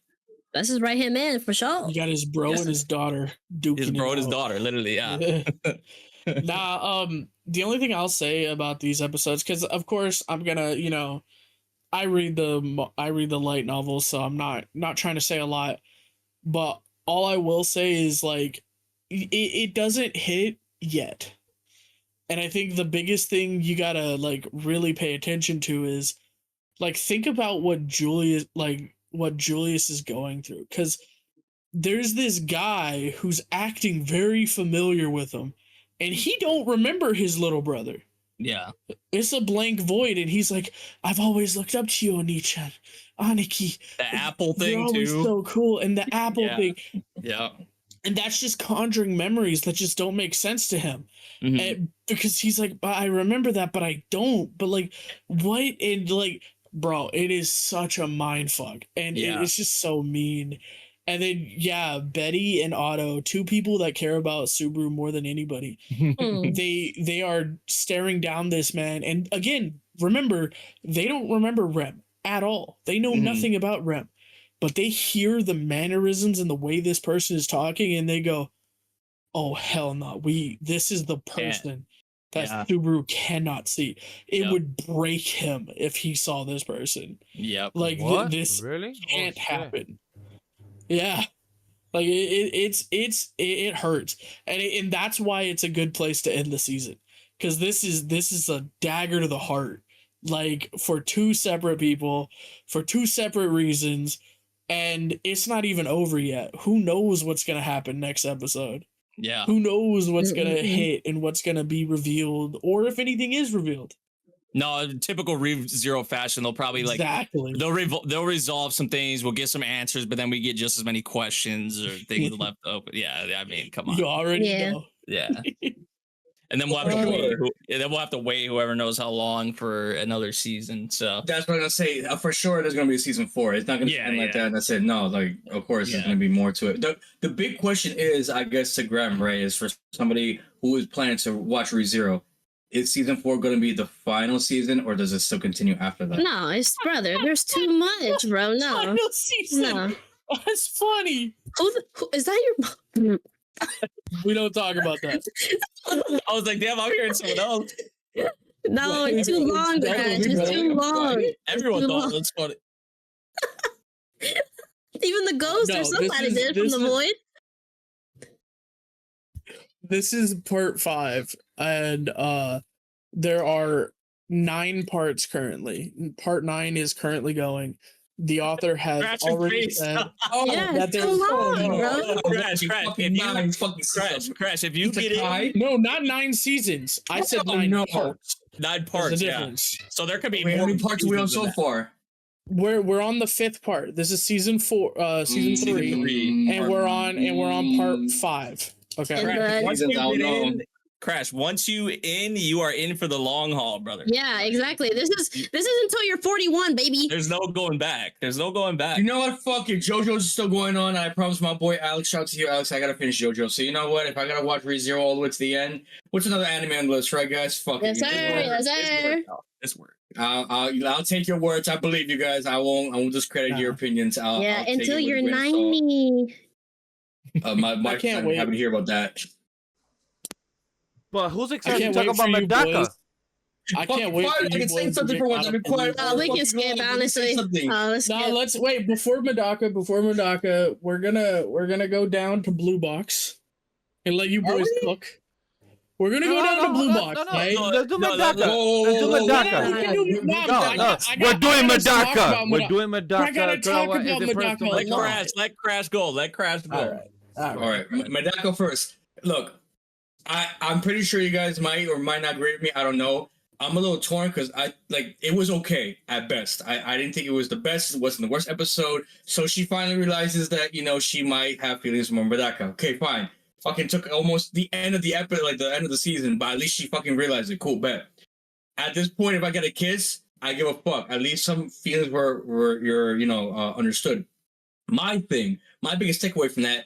And you guys seen that I posted on Discord. If you guys do want to see what I post about a lot of the animes, you can definitely check our Discord later. But my boy, I've been saying about it a lot of times, and a lot of people are fucking sleeping on this guy. My boy, fucking Medaka, is the fucking Rizzler himself. He is the fuck boy that we all want to be, but he stays quiet about it. This man can bag so many bitches, so many girls, and so many people stay quiet. Like, no, this man ain't shit. This man can't do nothing. He just wants to stay pure because he wants to stay to the gods. No. Take the god aspect away. My boy can get some bitches because this guy right here. Some of the I forgot her name for a second. I'm sorry. Mona, being attacked by these two guys. Like, hey, let's go out. Let's go do something. Whatever. That's as a trope that all Japanese guys do when they see a cute girl, in the streets. My boy just pulled up, and same with the manga too. That went hard. Hold up to these guys like, nah, that ain't for y'all. This is my girl. Stay the fuck away. Pulls her away, and this guy like, oh shit, my fault, big boss. I didn't mean to take away your bitch like that. I was just like, he has the aura. That is him. You do not want to mess with him. That is the GOAT. And he chooses not to fucking, take his fuckboyness inside of him and just go for it. No, he's just so scared. He can't. I'm not gonna say the P word out loud, but he's just so like, oh no, I don't like it like that. I'm just trying to stay pure, impure spots, stay away from it. Nah, my boy, stop thinking like that. You could definitely bag. You definitely get all the girls you want. You definitely have the drip if you want to, but you choose not to. Nah, this man right here, y'all sleeping on him. He definitely is the one and only to bag everybody. We're not really thinking about him. But besides that, really, other than that, fucking the episode was okay, I guess to say. Like, we got a confession. I mean, we got an answer. Like, yeah, she does like him. That's it. That's all. Like, other than that, let's hope for the best for next episode. Let's hope there's a kiss or something, or I don't know. If there's a season 2, I'll be upset. That's all I'll say, because there's nothing much to add besides maybe that Memory has said before. Like, potentially there might be. I think there's one more girl that hasn't been shown yet. I'm not too sure, But past that, like at this point, it's like you have Aishi, still a contender, still trying her best to try to get this man Medaka. But after that, at this point, I'm just kind of here like, I need spiciness. I need something like hard, like to be like, okay, I'm looking forward to season 2 if there even is one. Because if not, fucking mid ass show, 7 out of 10 for sure. That's why I was saying. That's why I was saying. Last week was. It's just kind of a shame that like it's gonna end here because now we're finally starting to see like some progression with Mona, and then obviously her realizing how she feels, which I know people will probably have issues with how the episode kind of did drag and like they took a whole episode just for her to like realize that. Well, I guess a lot of the show to realize that so far, but like from this point on is where like I feel like there's a really, really good stretch, probably like what I enjoyed the most in the series. So it's like, damn, like we're probably won't even end up getting another season or whatever of it. Damn. I don't like we definitely could because there is enough content, but it's just like it's like damn, like it's gonna leave off before I feel like, in my opinion, it gets actually probably the most enjoyable part. So yeah, I mean, I did enjoy this episode. Just obviously with Mona realizing how she feels, that's obviously the biggest thing. Also, I gotta kind of go off of what Crash was saying about Medaka being the Riz master. He was ready for that kiss. He was gonna do it. He was. I was He was not gonna fucking do it. He was gonna. What you mean? He perked those lips. He perked those lips. Ready. Okay, She's the one that bro. dipped and ran. I will admit he was going to do it, but let's be real here. All of us here. Sorry, I was gonna say all of us here. Let's be fucking real. The anime trope that is so generally known as it never fucking happens. Episode. I'm sorry. I knew he was like, oh no, like it's end up like I'm joking. Mona said it best, like, oh, I'm sorry, I'm not. We're not. We're just like, because she was out. She was out. You want to say the word too? I didn't want to say the word, but you think what I'm thinking. Yeah, but we all know it's just a general trope. I was expecting it. It was so obvious. It's just kind of anime. Like it wasn't. Look, even if he was going to do it, it didn't happen. That's reality, and I'm very disappointed about that. I feel like if it happened, I would have just like said something completely different. I'd be like, no. This is a fucking 8 out of 10, maybe even 9. Just like this is something that's never happened in an anime. But as all common anime tropes, fucking nothing. Nothing surprised me with that episode. Yeah, I feel like the trope is that like, the kiss doesn't happen or like someone backs out or whatever. Like we saw with Mona, like that's the trope right there. I feel like usually though it's the dude that always backs out. So that's why I was like kind of like. I feel like usually it's usually the dude that backs out or like pussies out. Excuse my language. From the he said the word. I know. I just thought of that because I was like, Crash didn't want to say it, but I didn't say it. Batch said it, but Pepper said it. Damn. We here But for yeah. it. But exactly what we're saying, like I don't have much to add because you guys said exactly like this episode wasn't great or bad. It was just average. It was like I give it 8 out of 10, but that's just me. I feel like I'm just being generous in that. Like Mona took a long time to realize her feelings. Like I said, Medaka's a risk. He knows how to be smooth and he knows how to be ready to fight. That's good for him in case he needs to square up with anybody in the bullies. But other than that, yeah, he tough mentally, all that the monk training and all that. Stay Also, calm, calm spirit, stay calm. The Ferris wheel scene was nice though. I did like the Ferris wheel scene too. It was. Yeah, I did enjoy that. So before we move on, Neko or Grem, do you have anything to add with that show? Or you guys? I don't think you guys are watching it, right? Am I wrong? I didn't watch it until Loki. Yeah, we are. No, it was good. I mean, I don't got much to say. What I was gonna say, it's getting to the point where I can accept that I'm watching this show and not be mad about it. At least that's one of them. Yeah. All right, no, cool. Gremlin was ready like episode 3 to be off this show. Like even maybe before that, I don't even know. But you see, it's I told y'all, it gets better, and like after this is like I said, the best part, or at least the part that I enjoyed the most from what I had read. So when we do the tier list, you will see how it ends, and you will tell us more information about that. But let's get to one that I have a crush at work. Episode 11. How did everyone enjoy this episode? Because I honestly, at this moment, I forgot what happened, so I need some reminder. Mid as fuck. That's really all I have in the notes. I low-key forgot about it too. If anyone wants to remind me, I just wrote straight up mid as fuck, 7 out of 10. I was fucking bored. It's an adult romance, bro. They don't got to be fucking all the time. They don't got to be edgy. They got to be holding hands. Got to be making out all the time, bro. They're at work. Speaking of work, I mean, I yes. don't even remember. They're Oh, trying that's to what come happened. out- They have a vacation in the woods, and exactly what yeah. Grem was it's a about to day say. off. It's not even a vacation. A day off, and they're trying to decide about revealing the relationship to their co-workers, the office. Yeah. And I get this Fucking because made. once you make the decision, it's hard to go back, and you also speak to somebody else in that same position or was in your position. So I give this episode a good 8 out of 10. It was enjoyable. I remember, but that's all that happened because the episode 12 is where they are gonna tell their coworkers or not. They have the big secret. Are they gonna that actually reveal cliffhanger it? was brutal. Yeah, that it was. cliffhanger- Yeah, I just realized how much cliffhangers we've actually had This week, yeah, crazy. It's week 11. I'm not Oh surprised. shit, Like, that's this true. is it. Solo, This is like where this one, early the end other, is. you're right? right? Yeah. yeah. Damn, But yeah, I think it's hitting a lot. Like the cliffhanger's hitting a lot because it's like this upcoming week is going to be a lot of shows ending, so it's like the big Yeah. finale type deal. Yeah. So yeah, But no, I thought it was good. I thought, well, I mean, again, we're gonna say this for argument's sake. I read this, so I like this, But there's and more I to know what come. it's cooking. I know what it's cooking, so I'm maybe a little bit more optimistic. But I don't think it was trash. I don't think it was mid. I think it was a good episode. I think we have to respect that. Hey, man, you're in a relationship. Both of y'all are in relationships. Y'all know it ain't always firing on 100 cylinders or 10. We're not always at 100% in the relationship. Sometimes y'all are chilling. It's a chill day. Y'all are just hanging out with friends. Y'all ain't always gotta be fucking. You depending on the saying. couple, you could wish independent, but time is not always on your hand. Exactly. You got life to do, tasks. You got family to do with, errands, like you said, hang out with friends.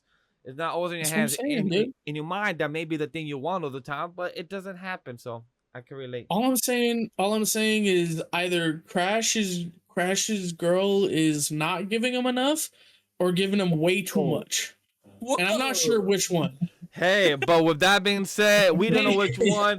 At least Wait. Neko, Nate, y'all got anything to say about this episode? no. All I was gonna say is the camping trip part of the episode was really good. I did not honestly care for like the first half of the episode, because I feel like it all could have been avoided if dude would have just went and asked his boss or his manager, like, "Am I getting transferred?" I feel like it oh could have been yeah, simple as that, I agree. Well, he still That shit doesn't pissed know, me off. right? He still don't know. Yeah, but he still could don't have know. asked. He just go and ask.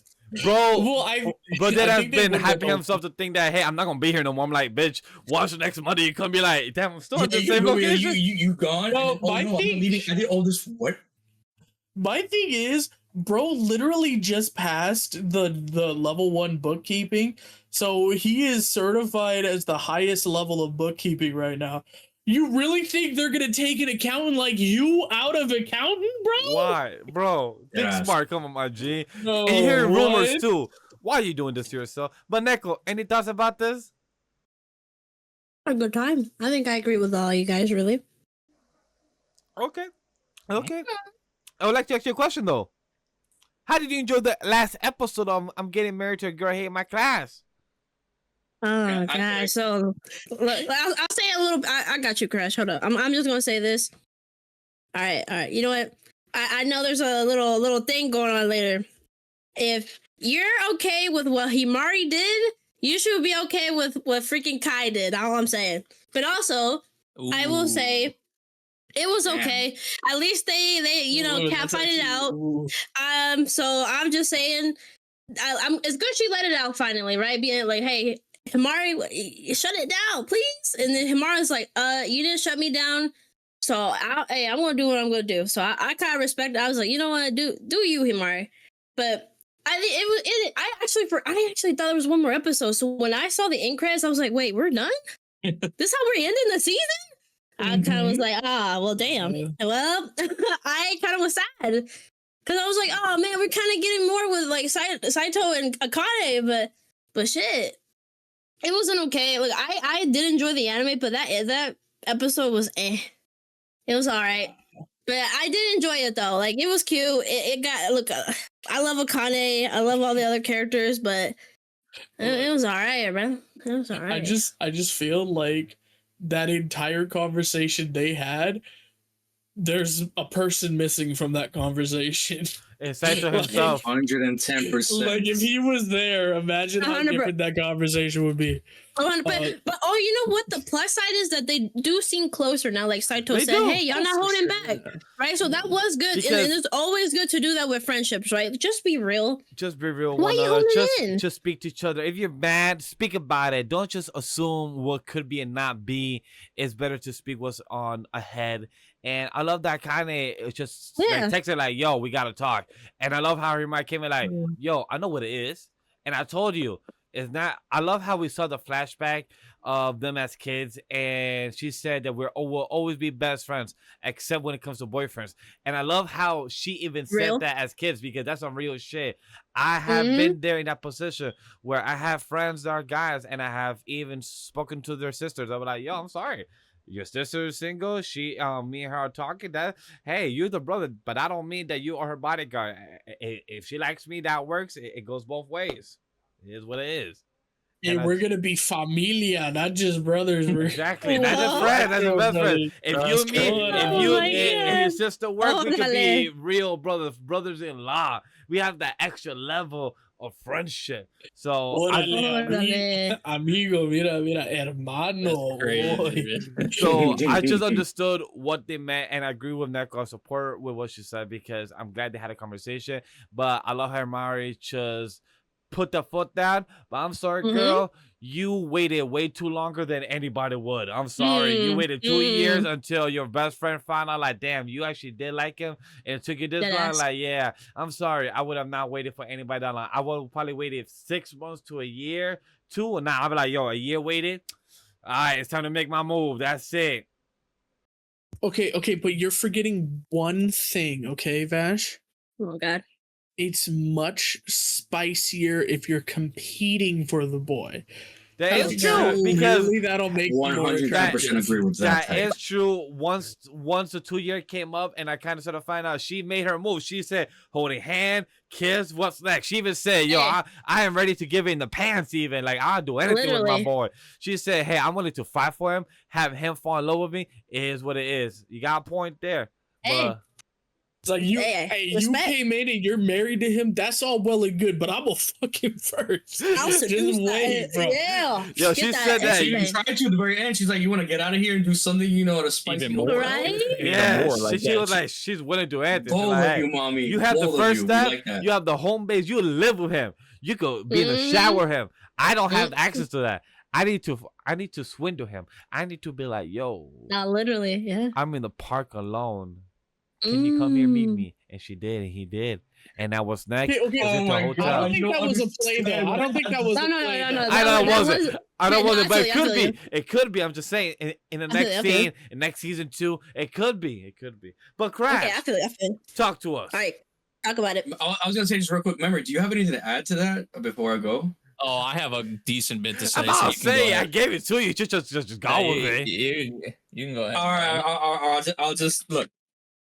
I was watching episode 12, and thank the Lords, thank God, my wife was also looking at it, and I introduced her to the anime, so she was watching a bit of episode 12, and I gave her a bit of the synopsis and like what's going on with Hamari and Akane, and I gave her like a IRL kind of scenario between that and the anime, and her take was pretty much, Hamari is in the wrong. Hell no, she has no chance, and then also to what you guys are saying right now, like. No, I feel Akane- like Yes. Yeah. We like the faithful wife. Yes, and even to that, she was like, "Wait."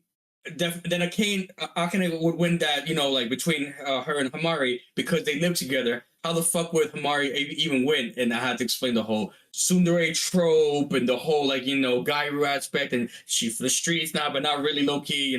So it was kind of fun to shout out to the missus. I'm glad that she was able to watch that. I mean, I had a lot of fun watching it. Definitely her takes and my takes were funny watching it together, but I disagree with you, Vash, and with you, Neko. Himari was justified for what she did, and like I said, this is my villain arc. This is my villain arc. Like I said, I'm reading this manga where hey guys, you want to cheat on your partner? This is the shit. That kissing. Okay, but that's different. Definitely. Look.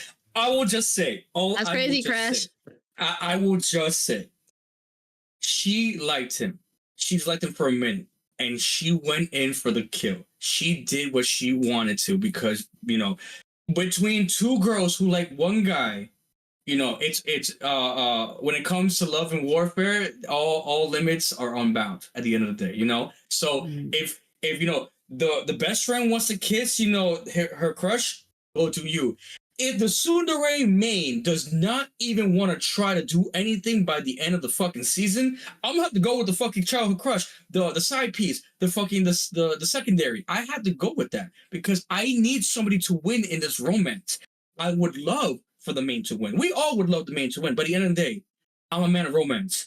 At the end of the day, someone has to win, and if the main's not gonna pull her weight to get that, I'm gonna have to go with Hamari. And Hamari did what she did. She was texting this man nudes last fucking season. I mean, episode, excuse me. And now she was fire. She was fucking texting him still like, hey, what are you up to? Can we video chat? Best believe it. I told him this too. Best believe. Would you feel good if one of your girlfriends is texting that to me? She said, hell no. And I know damn well all you viewers feel the same way. No one would fucking like anybody texting their fucking partner like, oh, can we video chat? Can we talk? No, you got your partner for that. So best believe, I love her for sure. She's a great character. She's a great tsundere. But she, at the end of the day, she said her confession too late. And I was rooting for somebody, that really, Hamari is the GOAT. She did everything a friend could have done to support her friend and then some. Was it the right way? By no means, no. There could have been so many better ways to definitely, fix this, romance between the two of them. This love triangles you could claim. But I've seen a lot of animes, romance animes, with a lot of like love triangles. Honestly, it wasn't the best by any means, and the ending to this anime was straight trash. I gave this anime from a 9 to an 8 because of that. Because I don't know if there's going to be a season 2. I didn't like how they ended, because definitely Saito could have been, like Grem said, Saito could have been a whole part of that. And definitely there could have been so much more of an aspect between the three of them, like kind of like there's an anime that I seen I think a year or two back. It's I forgot the name of it, but it's pretty much this high school that's pretty much making these students get into couples, and they have to kind of like grow into this house and go to school and kind of like learn to be like a married couple, whatever. And the end, pretty much the ending of the anime is like they all there's a love triangle, and they want to fight for him, and she kind of didn't understand that. I saw the same shit with Saito, kind of like, okay, you guys are getting like together, you guys are kind of like, not like, as tense as before. I kind of want that guy to be like, yeah, I want two girls fighting for me. And I want the guy to be like, I need to make a decision between one or the other. And I didn't see that with this anime, which I really, really wanted. Mind you, I know Saito's going to choose Akane at the end of the day because, he cared for her throughout the whole anime. He took mad buses from the party last episode to go sleep and cuddle with this girl. Best believe I would do the same shit for my missus. They didn't even cuddle, just saying all they did was lay in the same bed, just to be specific on what they exactly did. No cuddling. Their butts were together. You think Akane would do that? Exactly. Sure. Akane is a wolf. She is too shy. Once she said that, I'm going to say your actual name, she got shyer, and sooner I was like, girl, you're going to lose your man if you're going to continue to not even be able to speak. Every time you walk away from a girl, you're doing nothing to develop your relationship with your own husband. You're watching your man sleep the first 5 seconds of the fucking episode. I mean, sure, my missus do the same thing, but like, bro, you're not communicating. You're just watching this man sleep, and then you're like, no, I wasn't watching you. You look like a pig from a zoo. Like, bro, what? Tell this man how you fucking feel, Sundere. I mean, look, I get it. It's trope. I get it. I love it. But come on, bro. Like, you're making me fucking like Himari more, please. Nate, do you also like Himari? Is she your favorite girl? I don't like anyone in this show. Oh, okay, cool. I'm gonna be honest. I mean, Himari was justified in how she was acting for sure. Yeah. I mean, because they, like, we mentioned this last week. I feel like probably even the week before that, like, they never shut the shit down until like this episode, obviously, with Akane. Like, she was assertive, which is what I've wanted the whole freaking series. Even if like it wasn't to that extent, like just a little bit, I feel like would have been phenomenal. And then like it built up to something like, her being, but no, then she took like 3 steps back the last part of the episode.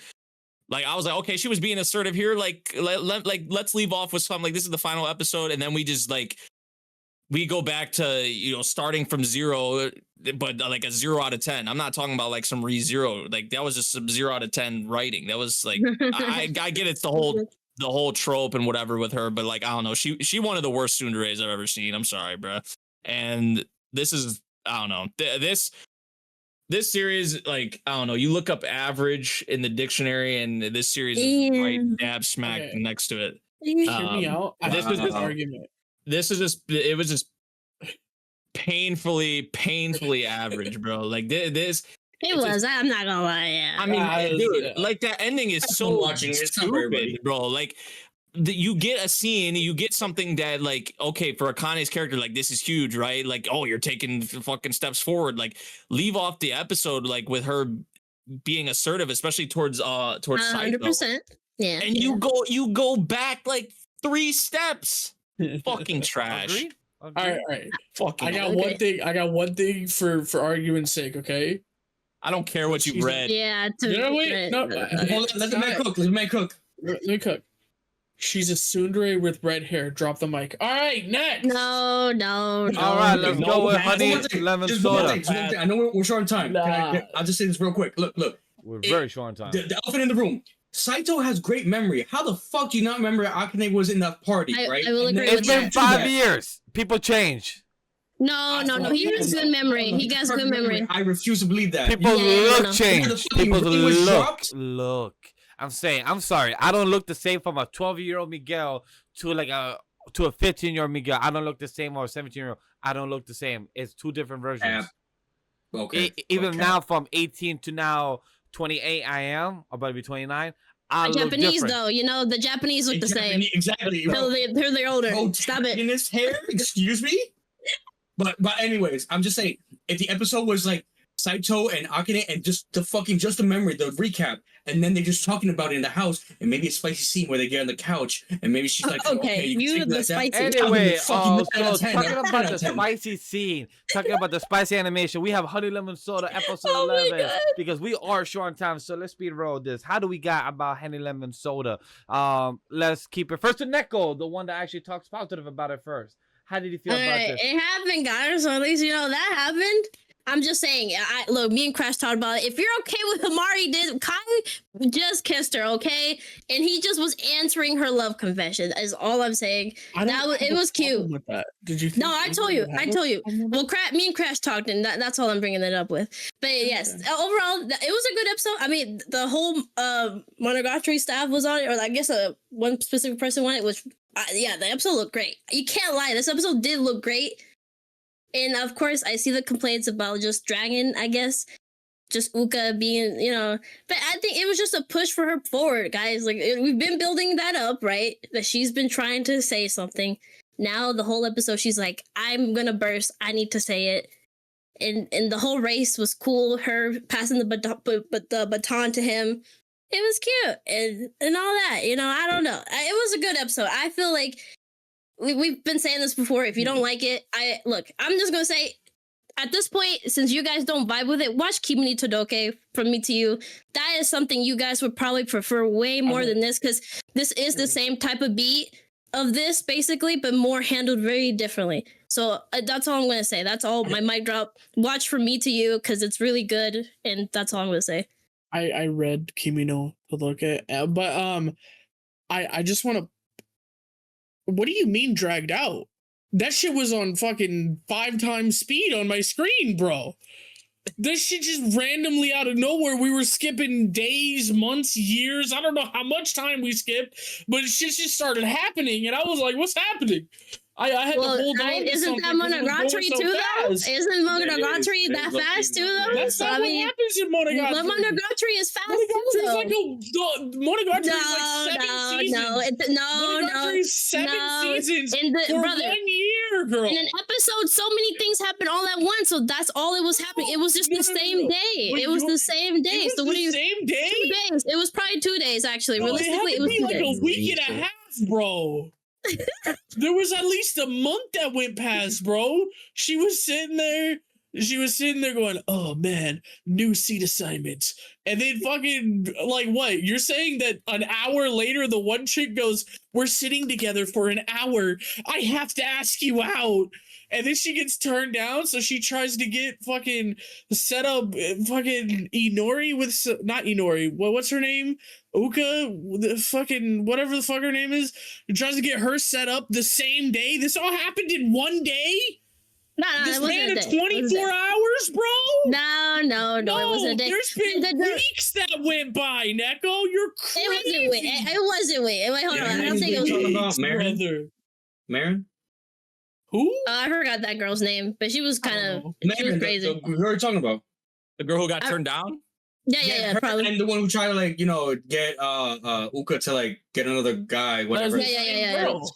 Yeah. It was the same girl. Yeah, it's the same girl. Yeah, she was. I'm just saying, like you Yeah, said this had she was. this all happened in one day. That's a crazy ass day. No, it wasn't a day. They Realistically, went no, to it wasn't a day. karaoke and then came back for the school festival, bro. That's just crazy. Okay. No, Let me. We're going out it to just- karaoke. Okay, at 10. okay. Realistically, it's just a It's been direction. like a so week, basically, okay. I want to hear your thoughts about the episode without the direction. It's just a direction choice, of course. The direction so, was yes. ass, bro. I love money. Damn. So Hey, you think Valkyrie's ass? Dog shit. Damn. Well, you're not a Monogatari fan. I see I'm a now. huge No, you're not. Monogatari No, fan. you're not. Realistically, you're not. No, you're This not. had No, you're not. nothing like Nah, Monogatari, bro. Nah. You're not a This is Monogatari nothing fan. like Nah, Monogatari. So no, just that's to crazy. hold the ship God. together, hey Crash, what did you think about this episode? Any quick thoughts? Yeah, Kai's a fucking rapist, and that kiss was Whoa! not Kimari's a rapist. Kimari literally forced herself She upon was him when. confessing to him. What Nah. way. Nah. Cries, and fucking he just does it like, she bro, was that crying. shit was She was so happy and she thought it was a dream. Memory. What Look, you think yeah, about you're that? crazy. Memory, Let's do you hear also have someone any fucking outlandish logical for thoughts? once. Nah. Okay, so crazy. Man, it just sucks I haven't seen this episode because I cannot Yeah, even it's kinda- rebuttal anything. It feels like every time with honey lemon soda, it just ends up happening. Ends up Bro, for going. real. But yeah. It's pretty refreshing too. No, okay, What no. happened? So visually, I like what they went for. Like, it Okay. didn't feel like something from this show really at all. Like, it does feel kind of out of place. So like, I do appreciate what they tried to do, but yeah, the pacing was abysmal. Like, I feel like it just, because of that, the last scene just, well, also it doesn't help. I just haven't really cared for the characters all too much. Yeah. Like, Yeah. up into this point, the build up for it, like, so even that, but like, still, I feel like the pacing of the episode could have been handled way better, because it was just, yeah, like Grem said. I mean, I will say that's just how it is in the manga. So yeah, it's it just felt like you know. it was on like 5 times speed, because it was just like bam, bam, and then that happened. And I swear, I'm gonna be so pissed if they drag out this like dream shit, or she actually thinks it was a dream. Then like Kai's like keeping it a secret or something, like, did I kiss you or not, type of shit. Like, shut that shit down, please, like right away. Like, just Kai, please say like, no, that was not a dream, like I kissed you or whatever, and like just go from here, please. Like, because if they go back, if they do some steps backwards after this, and then we have to see some build up for like an actual kiss when they're both like, I don't know, that's gonna be pretty stupid to me. If it's anything like I got married, I'm going to be pissed too, and I'm going to give this shit a 6 out of 10, straight trash. If they go forward and Kai for fucking once actually comes out of left field and is like, yo, I'm going to confess all my feelings now. I want to be this character that you guys been waiting for me to fucking finally be. I'm going to give this shit an 8 out of 10. Right now, it's still fucking mid. That's all I got for y'all. Let's not, say anything just yet. We got one more episode left. Let it cook. I hope it's fucking great. But really, we have to wait until next fucking week for week 12 to see if it's fucking great or not. I Honestly. can't wait. For Yeah, us to it talk was about just- I think It was just an average episode for me. I feel like there's been worse episodes in the series in Honey Lemon Soda. Like, Yeah. and I would even Yeah. say there's probably been a better episode or two, but like, this was just somewhere in the middle for me. But I did appreciate some of the things they did try to do, like with this episode. But that's more so like on a visual kind of perspective, I guess. no, I think for me, and this is the last thing I'll say because I know Vash wants us to move on. I think that if the episode was paced in maybe 2 Like maybe if this episode was 2 episodes, they could have easily been 2 of my favorite episodes. Like what they were trying to do was good. And I don't mind where it ended up. So I it was just had okay with poor- where it ended up. It just was It poor just execution. happened so fast. We were me and Memory were looking at some comment section about this episode, and it was very polarizing. But Yeah. one comment that we read was so like right in my opinion. They said, "I don't know what happened. Nothing hit because by the time I registered that she lied about this one thing, she was already saying that she liked Kai 2 seconds later. Like what happened? Like this happened so fast." One of the funniest comments you guys read, it was that this was either the best episode of the season or the worst episode of the season, where the guy I or can't person tell which one. they couldn't tell which Yeah. one, and it was just hilarious just hearing that. I'm like, damn, this just sounds very interesting. I can't wait for next week episode of our T-list, and maybe we might do what we binge and just do a little anime spotlight just to quickly talk about some series, how they ended and everything, and then we could just do our tier list. So that's a good idea because it just sounds like Honey Lemon Soda for the past couple podcast episodes just been great debates almost every week. Yeah. Oh God, bro! I didn't think this series was gonna be fucking Monogatari is good. the same way though. No, like it's when it does, Monogatari is an entire anyways, episode. but No, wait. No, Yeah. let me finish. Monogatari is an entire episode with one conversation with flashy looking things. What happened here is it went into 7,000 different conversations in 1 second. It's different. Well, and also Yeah. I feel like Monogatari was that was established from the beginning too. So it's like this is just something that like No, for kinda sure, right? feels, yeah, it feels like it came out of left field, like right, like it just That's feels fair. out of place. With like, I mean, if the whole series looked like this, I don't want to say like it was paced like this because I don't think I'd really like that still. But like Yeah. visually, if the series looked like this for the whole thing, like damn, like I feel like I'd be giving this more flowers probably. But like, I don't mind how it looked. That's what I'm trying to say. yeah. Like the thing like a is, It's writing just the execution It's- of how it yeah. was portrayed with the idea that they could have Yeah. done the execution. But you know what was executed well, guys? We have the time to now with Amagami's sister, episode 23. So let's talk about it. To the 2 people that are only watching it crash, and Nate, I haven't caught up. So talk about it, guys. Remember I the don't- first was, Yeah, I honestly, I don't have much to say about this. Honestly, it's Copy. just So another. we skipped this episode. I mean, we skipped this Damn. conversation. Let's get on Blue Box. bro. No. It's another case of the childhood friend losing out type of deal. That's not the we're gonna talk about another one. Yeah, we're gonna talk about another one of those. But yeah, I mean, Shirahi like realizing that she kind of came to the realization that like this world that she kind of created, like what she wished for, like for how she actually feels about Uryu. Obviously, she wanted him kind of all to herself, but she realizes she sees how he feels about the other 3. So she kind of she comes to that realization that like, okay, by me doing this, like it would make him turn against me. And even if they weren't lovers, like just as a general relationship, like how they feel about each other, like she felt like, oh, he would hate me for this kind of thing, right? And Uryu actually didn't really think much of it. Like he didn't like. I feel like in other anime they would have like dragged it on, made it some like crazy dramatic thing with like Uryu like flipping out or something like that, or like getting like really emotional about it. But he just kind of like was like, like I know Shirahi, like we've been we're childhood friends and all that. So, yeah, I mean I did like I think I actually talked about this a week ago or something like that. Like I think the way the anime handled this portion, I actually liked it a bit more compared to like when I read it. But yeah, it was a solid episode. I liked it. With Shirahi, and then the last scene with Uryu and Shirahi, it kind of clicking. Like, okay, like I know what it is. I know that how he feels about these 3.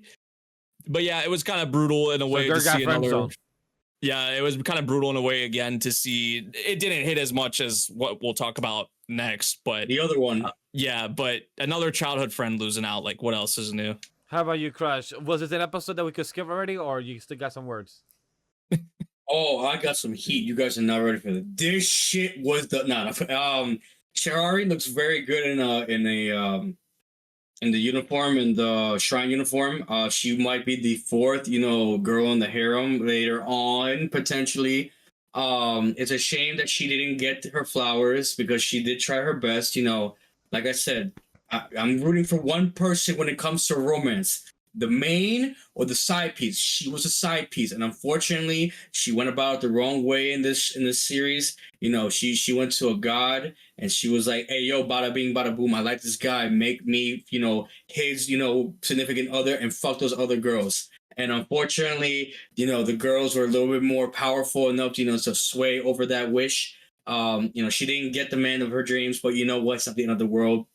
It's still, good times, good vibes all around between two of them. The question now is how are they gonna get back to their world, since it's the last episode. Yeah. And how the fuck is Yomoko gonna figure that, like, how the fuck is she tie in with this, getting back to the world? And my thing personally right now is, the anime could end right then and there. Like, yeah, they get back to the world. He's still, at the shrine with the girls, and that's it. But me personally, I feel like there's more to the story than that's on. Oh, yeah. I feel like there's a lot more that has been told, and maybe even with Uru, like going to college and finishing, even getting like did he graduate, get his degree, whatever? Did he end up doing the shrine? Being the shrine watcher, and being a doctor, whatever. We won't know. But I just goes to show, like, just fucking confess your feelings, son. Just tell the person that you like how you feel. Seriously. Yeah, like she just realistically, she could have had a shot, like, right, like in the actual like world, not in like this dream shit or like the alternate thing that's going on, right? Like she could, if she tried I feel like legitimately maybe she could have had a chance, or could have been in there in the running, right? But yeah, she kind of realized it though, right? Like going about it this way was not, like, that would make it even worse, right? With how Uryu would kind of feel about her. So I will admit I was expecting more of a yandere kind of vibe from Chirari. Yeah. This episode, I'm very genuinely surprised they didn't go that route, just based on what I've seen last episode. Because last episode, I gave it an episode of the week. Now I was like, oh, Yeah. he's gonna kill these bitches. They're gonna go wild on that. And I didn't fucking get that at all. So I was a little blue ball by that, honestly. But to each her own. I mean, she did get her, I guess, quote unquote, happy ending, but more of like a good outcome towards the situation. So now the matter is of the ending, how they're gonna get back to their world. And again, like I said, how the fuck does Yomoko tie in with that shit, since she don't know, Uru and Shirari from this universe? That's all. Bash, I apologize for taking your time. You may continue on to the main attraction, the main reason why we are here, the episode of the week for me personally, Blue Box. this would probably be my episode of the week too, honestly. Like, Like, I'll say, why you giving it back to me? I'm not seeing it. You stick with it. They continue. Back to me. Cool. Let me just say this real quick. Fucking all my childhood friends are fucking down in the shits this fucking week, and it's fine. It's whatever. You know what? I'm just gonna say this outright. I feel so sorry for Hina. I said episode of the week because I have been in her shoes both ways. Both confessing and being shot down, and both someone confessing to me and I shot them down. So I have been in both situations, believe it or not. I have seen what it's like for somebody to cry in front of your face and fucking ball out their tears because they confess that you didn't feel the same way. And at the same time, I have been in a position where I've confessed to a girl that I liked and they don't feel the same way, and they go out with some other person and they make me cry. So best believe, Hina, you're not alone in this shit. I know how you feel. I'm so sorry that you lost. I was rooting for you all the way. I was like, fuck Shinasu. I really wanted you to win that shit. And Taiki just had to fucking go out and be like, nah, I'm sorry. I want the main. Like I said, I'm rooting for two people in a romance anime. And unfortunately, very fortunately, she was not one of them. It is what it is. But we'll see. Next season, maybe she gets another shot. Maybe a kiss scene, something. I don't know. I hope it's not just it's the end for her. I really want to see more of her in season 2 and more of her and Taiki, overall, just in a romantic aspect, not in a friendship aspect. it's cooked, bro. I know I haven't It's seen cooked. the episode. The only thing I could say is that when we talk about episode 25 next week, and when we talk about our tier list, I will give more thoughts about it because by then I'll be caught up in everything. But I saw that happening, that she was not going to get him. He's still stuck over heels over our girl Chinatsu. Chinatsu. Yeah, they you got to give Taiki props though. Like, he didn't really beat around the bush, right? Like, I feel like he went about it. He went about it in a good way. Honestly, obviously not a tough, not an easy thing to to do, right? But I feel like also you gotta kind of like, because I feel like a lot of anime or a lot of, like they could have dragged this on even longer, but I feel like, you have someone like Ayame, like her character come in and she kind of, it ends up just like happening. Obviously, like she gave that intel to Hina thinking that like, oh, it was going to be a positive outcome, but obviously we saw what happened. But still, either way, like it allowed for Taiki to, kind of say what it was. But yeah, this is like Titanic level, like ship sinking right here. Damn. Damn. Yeah, I Damn. mean, it That's was a good reference. brutal. It was brutal. It was beautiful. I love how When I they. come to romance, I'm so fucking pathetic. I felt those words in my heart. I said, damn, for someone young like that, just in high school too and everything, like, you're not going to be the best at everything, mommy. You're not going to be the best at everything. So believe me when I tell you, we sorry for you, but believe me, it's your first, relationship, your first love. You get better with it over time, but it's a good lesson to learn from everybody. Like, you're not gonna be the best. You might not get that one, but it doesn't mean it's your end of the world. Yeah, I don't know. I love the way they handled it, like visually, and like the designs, especially like for Hina, and some of the moments were like really like striking. It was just really, it was handled really well. Not like obviously a tough scene, I feel like, to take in, especially for a lot of people that I know really, really liked Hina. Like, and I get it, right? Rightfully so. But I mean, come on, we all know what it is. We all know what it is. Everybody knew this was coming at some point. But yeah, it was. I'm curious. And actually, yeah, we got one more episode left. So I haven't read the manga in a bit, but I actually don't even remember where it's actually going to leave off or what it's going to leave off with. But yeah, this was, like I said, I'm with Crash. Like, this is my episode of the week as well. Blue Box was hidden, I feel like, on all notes. So got to give it its props. Got to give it its flowers. I was saying it last week. I was like, this episode was going to be the one like that we'll really be talking about with Blue Box, because I feel like last episode we didn't really have much to say. But yeah, this one, rip the Hina shippers, man. Hina and Taiki shippers. All I will say at the end of the day, right? Because I have Blue Box very high right now this season. Mind you, this came out last year. I swear to God, if this shit does not hit next fucking episode, if Chinasu doesn't confess, if Taiki doesn't confess, if I don't get a kiss scene or a sex scene, fucking 6 out of 10. They're high school, sir. High 10. I gave that shit high 10. And this is not a telenovela. This is not telenovela where we have our characters. It's high like Donadon. It's high up there for me. I expect great things because I know it's not going to end after that. I know it's going to be a season 2, and it's probably going to come out way later on, maybe in 2026. I don't think it's going to come out this year. But I promise you, if I don't get peak ass romance after watching this on Netflix, I promise you I'm going to riot. Vash, our next anime list, please take it away.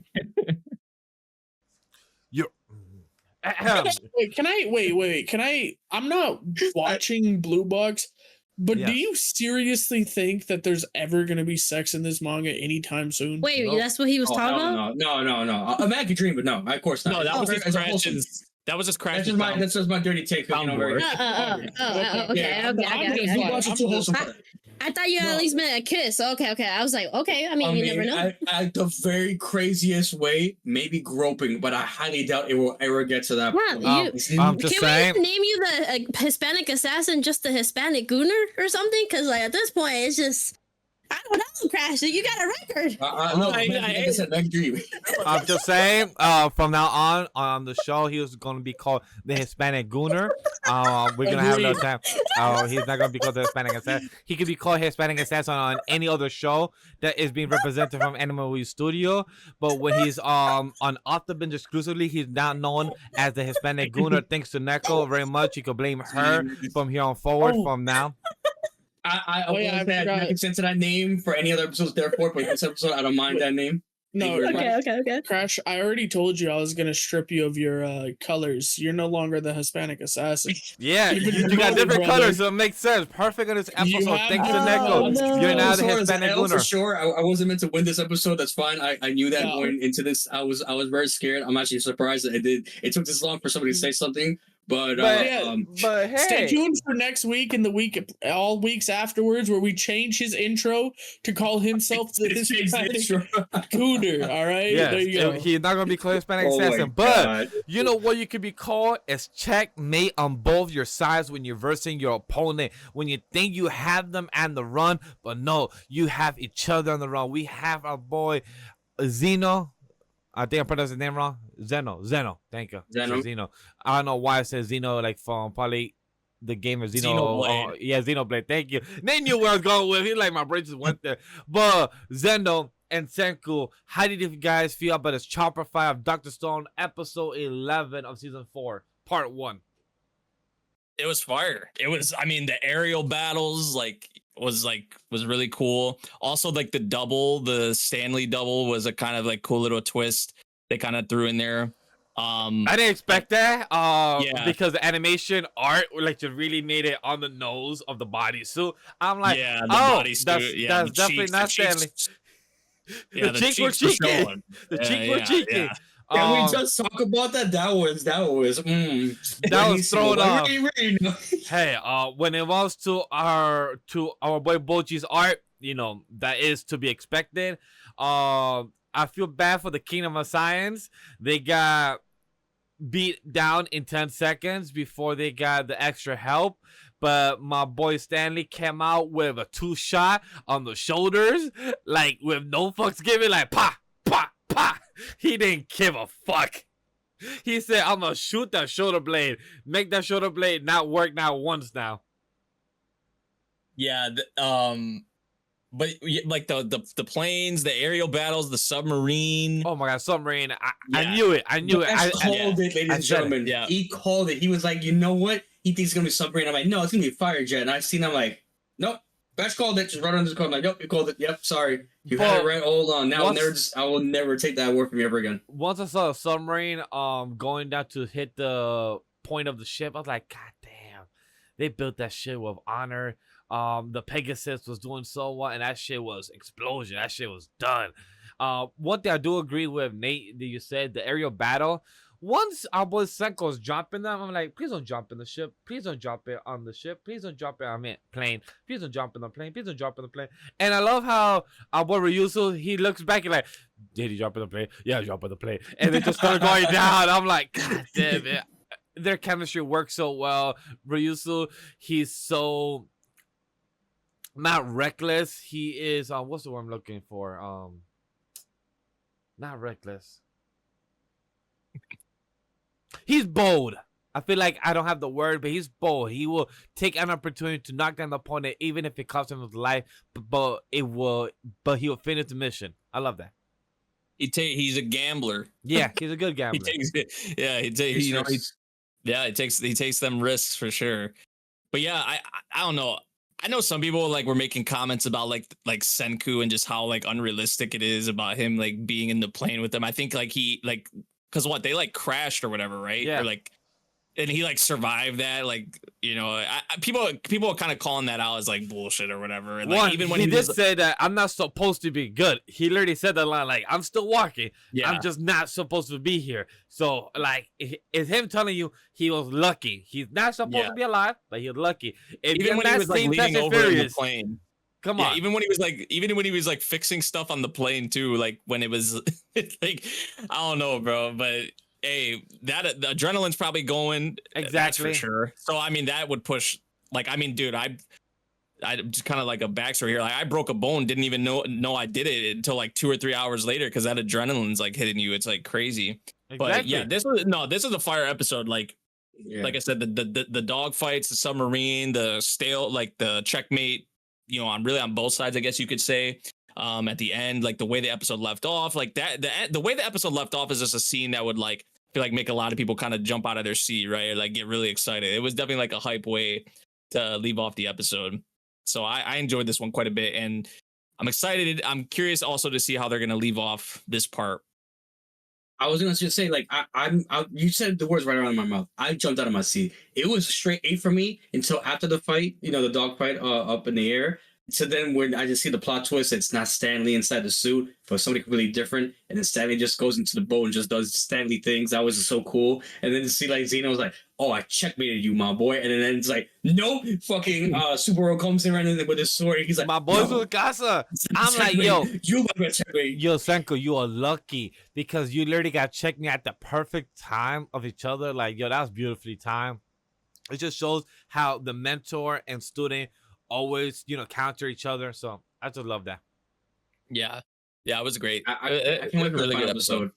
I don't know how it's gonna end. It could be a big twist. Who knows? And then we'll get the second core, I believe, in the fall of 2025. If I'm not mistaken, it's later this year. We're gonna get the second core. But I'm just curious to know, like, how does it end for part 1? Because from here on out, I know the second part is gonna be just 12 episodes. We need to know what's gonna happen. Who is the guy transmitting in the moon? All that, like, what? How does this story end for Senku and the Kingdom of Science? Really, I'm curious to know that. It's honest to God, curious to know that. So we have heard the Kingdom of Science. Now let's talk about Shadow Army of Sung Jin Woo versus the Ant King, or he will be known as something else maybe by the next episode. But if you guys saw my reaction with Memory and also Grem, got in the background. But before we talk about what we saw in the reaction, you guys could check out the VOD on the MemoryNK 2 channel, or you guys can see the highlight reaction on the main channel where you guys are watching the Off Da Binge right now. But I'm gonna pass it first to Crash since you didn't get to react with us. How do you think of this episode of the Ant King versus Sung Jin Woo? I didn't think it was all that great, to be honest. The animation was a little dog shit, to be honest. The character, almost all right, died. we're moving on. Play. That shit was heat. That shit was straight heat. I will just say,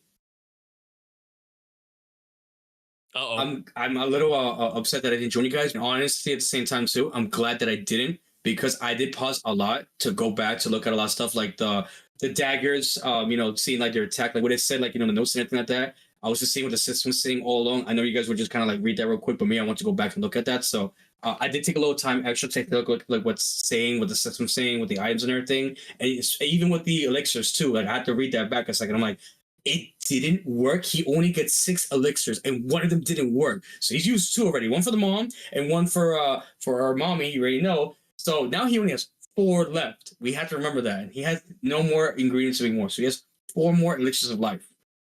But the fact that he beat this ant's ass is an understatement. That man got all the smoke. That man was going hard, and the fact that he got that ultimate skill at the last second, the final upgrade for that, and he was like, what? And just got fucking slashed all around. That shit was fucking cinema. One fucking of my cinema. best If it was slow-mo shot was the needle of the hands going so close to the eyeball. shot of the eyeball, Yeah. the lens, God, and that slow, like you just said, Crash, he literally unlocked that skill to max level, and he literally got it at the perfect opportunity. Like Nate said during the reaction, that we're seeing that slow-mo so we could see what's happening, but for the audience and the fight scene, it's happening at the millisecond that he has to make this choice. Like, oh, the sister told me to use it. No thing to think. Boom, click, did it. Boom, attack. It made the monster have an animal instinct telling him, bitch, run. He was trying to escape. Sungjin didn't give him the chance and literally cut him up. And the way this anime keeps having you on a blue balls cliffhanger every single week. At the very end, it be getting me tired. This one hurt the most. Out of all weeks, this one hurt the most. You know why, chat? Because I said it in the video and I say it again. His eye turned, highlighted, turned. And I'm like, all right, cool. But black screen. But the black screen wasn't just go black screen and then transition. No, it was black screen, then 5 seconds, at least 3. So you thought it was a little like suspension, like, oh shit, something happened. Nope. Fucking the opening. I mean, the fucking ending, the foot of him walking. I'm like, I don't care. I don't fucking care about his foot. I need some more. But no, next week episode, we couldn't have monarchs or whatever. But hey, I spoken up. Nate, any thoughts about this before we move on to our weekly ranking? Yeah, this was just solo leveling at its best, for sure. I mean, I was saying, like, with how people are gassing it up, I was like, this has to come in like with some season 2, episode 6, season 2, episode 8, the Igris fight type of level. You're the red and It blue. was. Yeah, it was what it was. I mean, it was just complete package. Honestly, like the animation, the production, like the music, like the colors, like the reds and the blues, like they just had it all. It was all working in this episode for sure. And like it's just one of those things where like I'm gonna go back at some point. I know Crash was saying like he had to go back or like to pick up on some certain things. Like I'm gonna have to do the same. Like during that fight, I feel like there's probably so many little cool bits that we probably missed in there that like we couldn't pick up on like first watch. Because there was like so much happening, but like just how they nailed just how fast they're actually moving and like just the fluidity of the movements. That's one episode I will rewatch. Like the way their speed remind me of like, for example, for any comic book nerds, like watching the Flash versus Reverse Flash, like going with the quick speed where the animators or the cameraman can't pick it up. Like it's just going so fast that all you saw was red and blue lines just going by the speed. Like seeing Goku versus Jiren, seeing that all the explosions are come back on the screen, you can't keep it. Like that's how it felt. It felt so energetic. Seeing like Memory said, this is one episode I will rewatch with him or with Grem or anybody else because there's so much to evaluate from these scenes. Yeah, I mean, I really don't. I don't have much else to say. It was just a really good episode. I feel like they just nailed this fight, perfectly. Honestly, it was just blood pumping, just straight adrenaline, edge of your seat. Like you're just locked in. I guess like if any complaint, which I know this is just like a thing that they do, but like there's just some scenes like I think Gremlin actually pointed this out when we were watching was this like there was just a couple moments in the episode where they just like would transition like quickly to something else for like a minute or two and then they kind of go back to the fight. Like that stuff kind of can break your like immersion, your engagement. Yeah, immersion. Yeah. So like there was a moment or two in the episode, but like ultimately like they just like the foot was on the gas for like the last however many minutes. No brakes. Yeah. So I have nothing but good things. I mean, I don't think I've ever had solo leveling in my top 3. I want to say for this season, like since I've been doing like the top 10s, like solo leveling was in my top 3 this week. So I mean that says a lot. So, Neko, Grem, have anything to say, add about this hype episode? Did you guys see? I know Grem was with us. Any quick things before we move on? Got anything, Neko? No, I haven't caught up with season 2 yet, but good inspire. No, this episode was great. There were a lot of little moments. Just to like emphasize what they're talking about. There was a moment where Jinwoo is fighting, and it's really hard to see it. But he throws one dagger, stabs him with the other one, pulls it out, and throws it again, and then starts comboing him with punches. And then next thing you know, the daggers fall into his hands, and he starts cutting them up again. And you're like, wait, where did the daggers come from? Like, there's so many cool little moments like that. It's so peak. And then of course you have the moment where Beru, and for people who get mad at me for calling him Beru just means ant, okay? I'm just God. Beru like sits there and he starts to realize I need to get out of here. And he starts trying to run and he gets caught. He gets chased and you see the little blue light go around him, like all the way around him, go above him, and then slam him back down to the ground. And he's like, what's happening here? He's like, but my whole existence is to be the strongest. I'm totally not from Hunter x Hunter, I promise. My whole existence is to be the king. Again, I promise on you, I'm not from Hunter x Hunter, I promise. And yeah, oh man. And then the way that Jinwoo, I don't know if anyone realized, but Jinwoo made him kneel multiple times in the fight. Like, what are you? You're a bug.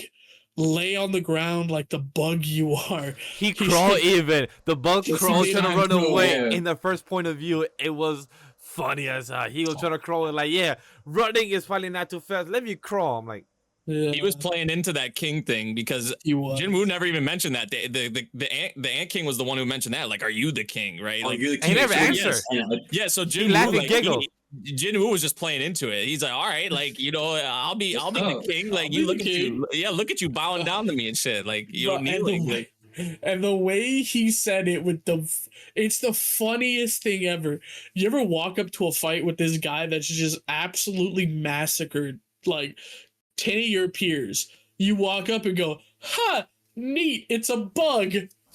Ha. You know what that just reminded me of? Of Escanor Dragon Ball Z versus and Estrada. Exactly. Escanor versus Estrada, when Escanor was saying that, why would I kneel when you're Why beneath would I me? kneel? dude, Or what did he say to Esterosa? He's like, Ah. why would I feel pity for a bug? I Why fucking would I love feel Escanor, bro. anger for a bug? It's like, oh shit. And the dub and the sub, both of the voice cast was great in that scene. I love that. So great references. That was Graham. Chris Sabat, right? Yes, Chris Sabat. There you go. It was really good. It was really great. But- Oh, man. Now we're here for our weekly ranking. We're gonna speed roll this and talk about what it is. For mine, guys, chat, don't judge me because, like I said, I have missed a few. So my little week 11 rank is a bit it's great, but solo leveling is number 1, of course. Dr. Stone, like I said, these two, our little chi, are my 2 episodes of the week. I'm not sure if I mentioned that from earlier, but they are. Number 3 is I'm getting married to a girl here in my class, was episode 12, was a 9 out of 10 for me, but as an overall series was an 8.2. But I'm gonna see how when we get to a tier list if it goes up and down. After Crush at Work was my number 4. Number 5 was the Bureaucrat to Villainous that's been reincarnated. I highly recommend if you want a comedy series and a little laid back, a little bit a twist and turn of the reincarnation aspect, go check it out. Number 6, Welcome to Japan, Miss Elf. Hi, Neko Chan. Number 7 is Medaka Girl is Imperious to my charm. Number 8 is I May Be a Good Receptionist. Sadly, is up there even though it's a 7.8. Number 9 is Zenshu for a 7.5. And number 10 is The Daily Life of the Middle-Aged Online Shopper. online. The only thing I'll say about this, sadly, is number 10 for this week because it wasn't a great episode. This episode was a 7 out of 10. And Anome, little girl, stop trying to fuck your father. Anyway, let's go for number Crash. What is your weekly ranking? Crash was that number. I'm gonna make this quick, ladies and gentlemen. My top 10 of the week. Number 1, Blue Box. You already know I had to give it to it. Number 2, The 100 Girlfriends Who Really, Really, Really, Really Love You Season 2. Yes, if it sir. wasn't for Blue Box, and how it ended with Hina, I'm I gonna would've gave watch 100 Girlfriends. your show Absolutely. now because of that picture of the 69. That's what I'm saying. Yes, if you guys don't know, Just for that. 69. That's crazy. Yes, I'm telling you, edginess 69. It's when and there we were got our some- new character, the There's a lot fun more. character, Mimi, whatever you want to call her, Mim. Mimi. And that kiss was so spicy. We all love the quite shy girls, you know, who are busty, but at the same time aren't afraid to hide like an assassin. So I like this one. I like they say, like Thor says in Endgame. I like this one a lot. So do I. Number 3, Dr. Stone, Future Science, Cooking. Number 4, Tying Knot with the Amagami Sister. Number 5, Soul Leveling. I want to give Soul Leveling a lot more higher, but those two, realistically, Dr. Stone and Tying the Knot was a little bit more cooking a little bit more than Soul Leveling, to be honest. Number 6, Honey Lemon Soda. Number 7, Happy Marriage. Number 8, I'm Getting Married to a Girl I Hate in My Class. Overall score, I give it a 8 out of 10. Just because of that trash ass ending, but this episode was 8.6 for me. Number 9, Medaka Kuroiwa's Imperious to My Charms, and number 10, The Apothecary Diaries. All right, time for me. My number 1, Apothecary. 2, Zenshu. 3, Medalist. 4, Welcome to Japan, Myself. This is what the episode I was looking forward to, so it delivered. Really cute. I don't know. The He cat, was come looking on. adorable. Yeah, and the cat. Oh, and also, yes, she was looking fine. Her finding out his real name because she, didn't. Yeah. He finally revealed that. That was cute. That's so adorable. I love those two. 6, Tasso Kode Hotel. I finally caught up. Yeah. And my God, look, I already kind of thought that he did kill our girl Neko. That, or at least stabbed her, right? I knew that part, but I didn't know that that's why he had such an interest with our other boy, Atari. I was like, shit. All right, bet. But then also the hell stuff that what she did for our boy Atari. Yeah. That was, I was like, Neko, This real one. That just a really fun series. It's a game too, so I'm gonna dive into like more info about that, like how's the game, because and how everything works there. But really good series. I really did enjoy it. I think the cases made me cry back to my favorite case, I guess case I would say was with the jazz music, or the jazz person, and then the kid. That episode was my favorite. I was bawling like crazy. So yeah. you've been in three series in this winter season, right, Neko? You have made a Hey. guest star in 3 seasons. I I mean, have, 3 yeah. seasons. You know, Fine. the bag as a Neko, it be crazy out here, you know. Well, Fine, 7, fine. Happy Marriage Season 2, 8 is Isekai Red Ranger, 9, Honey Lemon, and 10, Doctor Detective. A really fun week for me personally. So yeah, man, God, Grim. Number 1 and number 2 were hard for me. I think number 1's got to go to Solo Leveling. It was so peak. Number 2, definitely ReZero was really good. Number 3 is Crush at Work. Number 4 is Apothecary. I'm telling you guys right now, y'all are on notice. Next week, Apothecary is number 1. 100%. On my list. 100%. Oh yeah. Yeah. Number 5 is Medalist. Medalist is always hitting. I'm going to be sad when it ends. Number 6 is Zenshu. It was really good. Number 7, Welcome to Japan. I mean, I don't got anything to add over what Neko and Nate have been saying about it. Number 8, Shangri-La. Yeah, thank you. Number 8 is Shangri-La. It's so good, man. I love Shangri-La. Number 9 is I hate it, but Medaka is on my list for some reason. Yeah.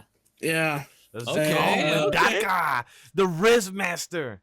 Yeah. Number 10 is My Happy Marriage. Yippee! Season 2. All right, mine. Number 1, just like Crash, I had the Blue Box Greatness. Number 2, Solo Leveling. Number 3, Apothecary Diaries. Number 4, Medalist. Number 5, ReZero. Number 6, I Have a Crush at Work. Number 7, My Happy Marriage. Number 8, Dr. Stone. Number 9, Shangri-La Frontier. And then number 10, 100 Girlfriends. Wow. Which Crash is probably happy about. All right. Yeah. I like this.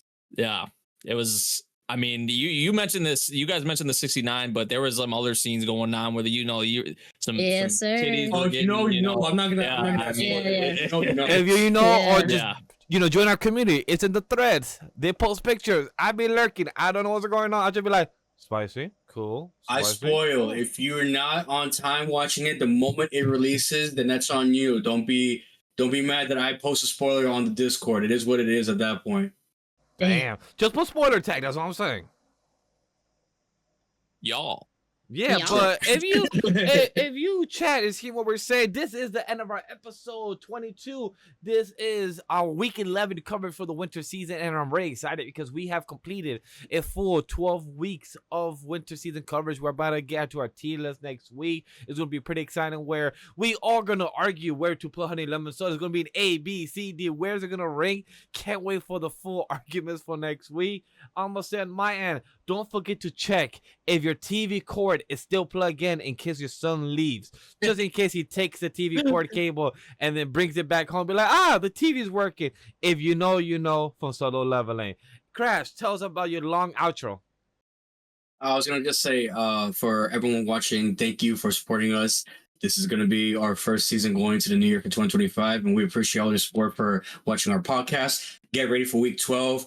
For those who have not caught up to their animes, this is now the time. Finish up everything you got because we're going into a new season after week 12.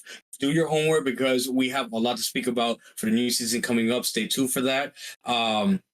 Also, we'll be doing, like we already mentioned, we'll be doing a tier list next week. And past the tier list, we'll also be doing a collab with MemoryNK, where we're going to be talking about the trailers for all the new animes coming out for the spring season of 2025. So stay tuned, check it out if you really want to know our takes, if we're going to watch something, what we feel about it. And just know that the trailers of next season, what we will be binging off the binge. That's what we're all about here, ladies and gentlemen. So please stay tuned for that, coming very, very soon. Oh, yeah. Neko. Should I go so I don't get skipped? Should Yeah, I go? go. Yeah, jump in. Man. Don't Damn, even I ask wanna us. skip. Go ahead, man. Yeah, just be on the lookout for the stream. Be on the lookout for the tier list. Good times as always. And yeah, about the cord, make sure you check. My mom used to do that to me when I was younger. She would take my Xbox cord and I would freak the hell out on her. Oh, So, shit. Yeah. Real. Your parents were one of those? Damn. So MemoryNK lore, yeah. My mom I would flip the hell out and throw a tantrum. So yeah. I was the type of person who will unbox my Wii gift back when it used to come out as a Christmas gift, and I will unbox it a month in advance and put it back to the Christmas tree every day That's before my mom came home. That's funny. See, that's my brothers had to deal with that. I never did. I But, hey, retaped the whole box and everything. But yes, Neko, go ahead. Hey, I'm just saying I have been converted to the Capella Church. Oh my God, ReZero kind of that episode converted me. So hey, whoever isn't in this church, get in here because it's beautiful in here. Oh, That's yeah. one crazy ass. That's one crazy ass church. That's interesting. No Look, questions, so no I comments. worship. I worship, but yes, thank you guys for joining us. It was a fun episode as always. Always nice chatting with the boys. Again, see us next time and bye. And whoever else has to intro out because that's all I have to say. Grem, and the Grem, show. you get Hey, all I'm I gonna fixed say, myself. I fixed myself. See? all I'm gonna say is honey lemon soda has no aspects like Monogatari. Get the fuck out of here, Neko. Oh, wow. Everyone, Whatever. Church of Capella. I agree with Neko on that one. Don't get me wrong. All right. I've been converted. Read some light novels, boys. We need people to read more about Jinshi and Mao Mao. That way I can rant about one specific thing that I've been yelling at Neko about for a while. join the Yeah, Discord community. We I've talk been- about light novel threads. There is for that because even Walker's just made one for Mashoko Tensai. He's talking about it as well. So Speaking join of me and him, bro. Oh, we got to get together. Hey, yo, maybe we should bring him onto this podcast. Shoosh. Anyway, not. chat, have a Anyway. good day. Yeah. Take care. My girlfriend's not here today. Read the manga if you want to see Nah, some bro, get outta spicy here. etchness and finger Wait, are you blasting. telling me you would Watch cheat on it, your girl? read it. Are you telling me you would cheat on your girl? No, hell no. I'm loyal. Then, So here, Tell trying to her get that's here. what you're literally I don't think that's a manga you advertising should be right now. reading, then, sir. Yeah. Bye, I chat. said, do you think about cheating on you? I didn't think No, Will cheating no, on but you said You said should be that- watching right now. Oh, wait, You should be watching No, Off the it's- Binge. You need to watch Off You the should Binge be right watching. now. Funimation. You should be watching. You need to Off watch the Off the Binge. Binge right now. Bye You need bye. to watch Gachi Akuta right now. You need to listen to Off the Binge right now. Right Go subscribe to Off the Dreams and Weaves. Binge. Take care. That was a good Yo, one. I heard like about that. this Oh, guy named God. Maruzu Kage. He's a pretty good fucking streamer, guys. No Is shit. he? Dude.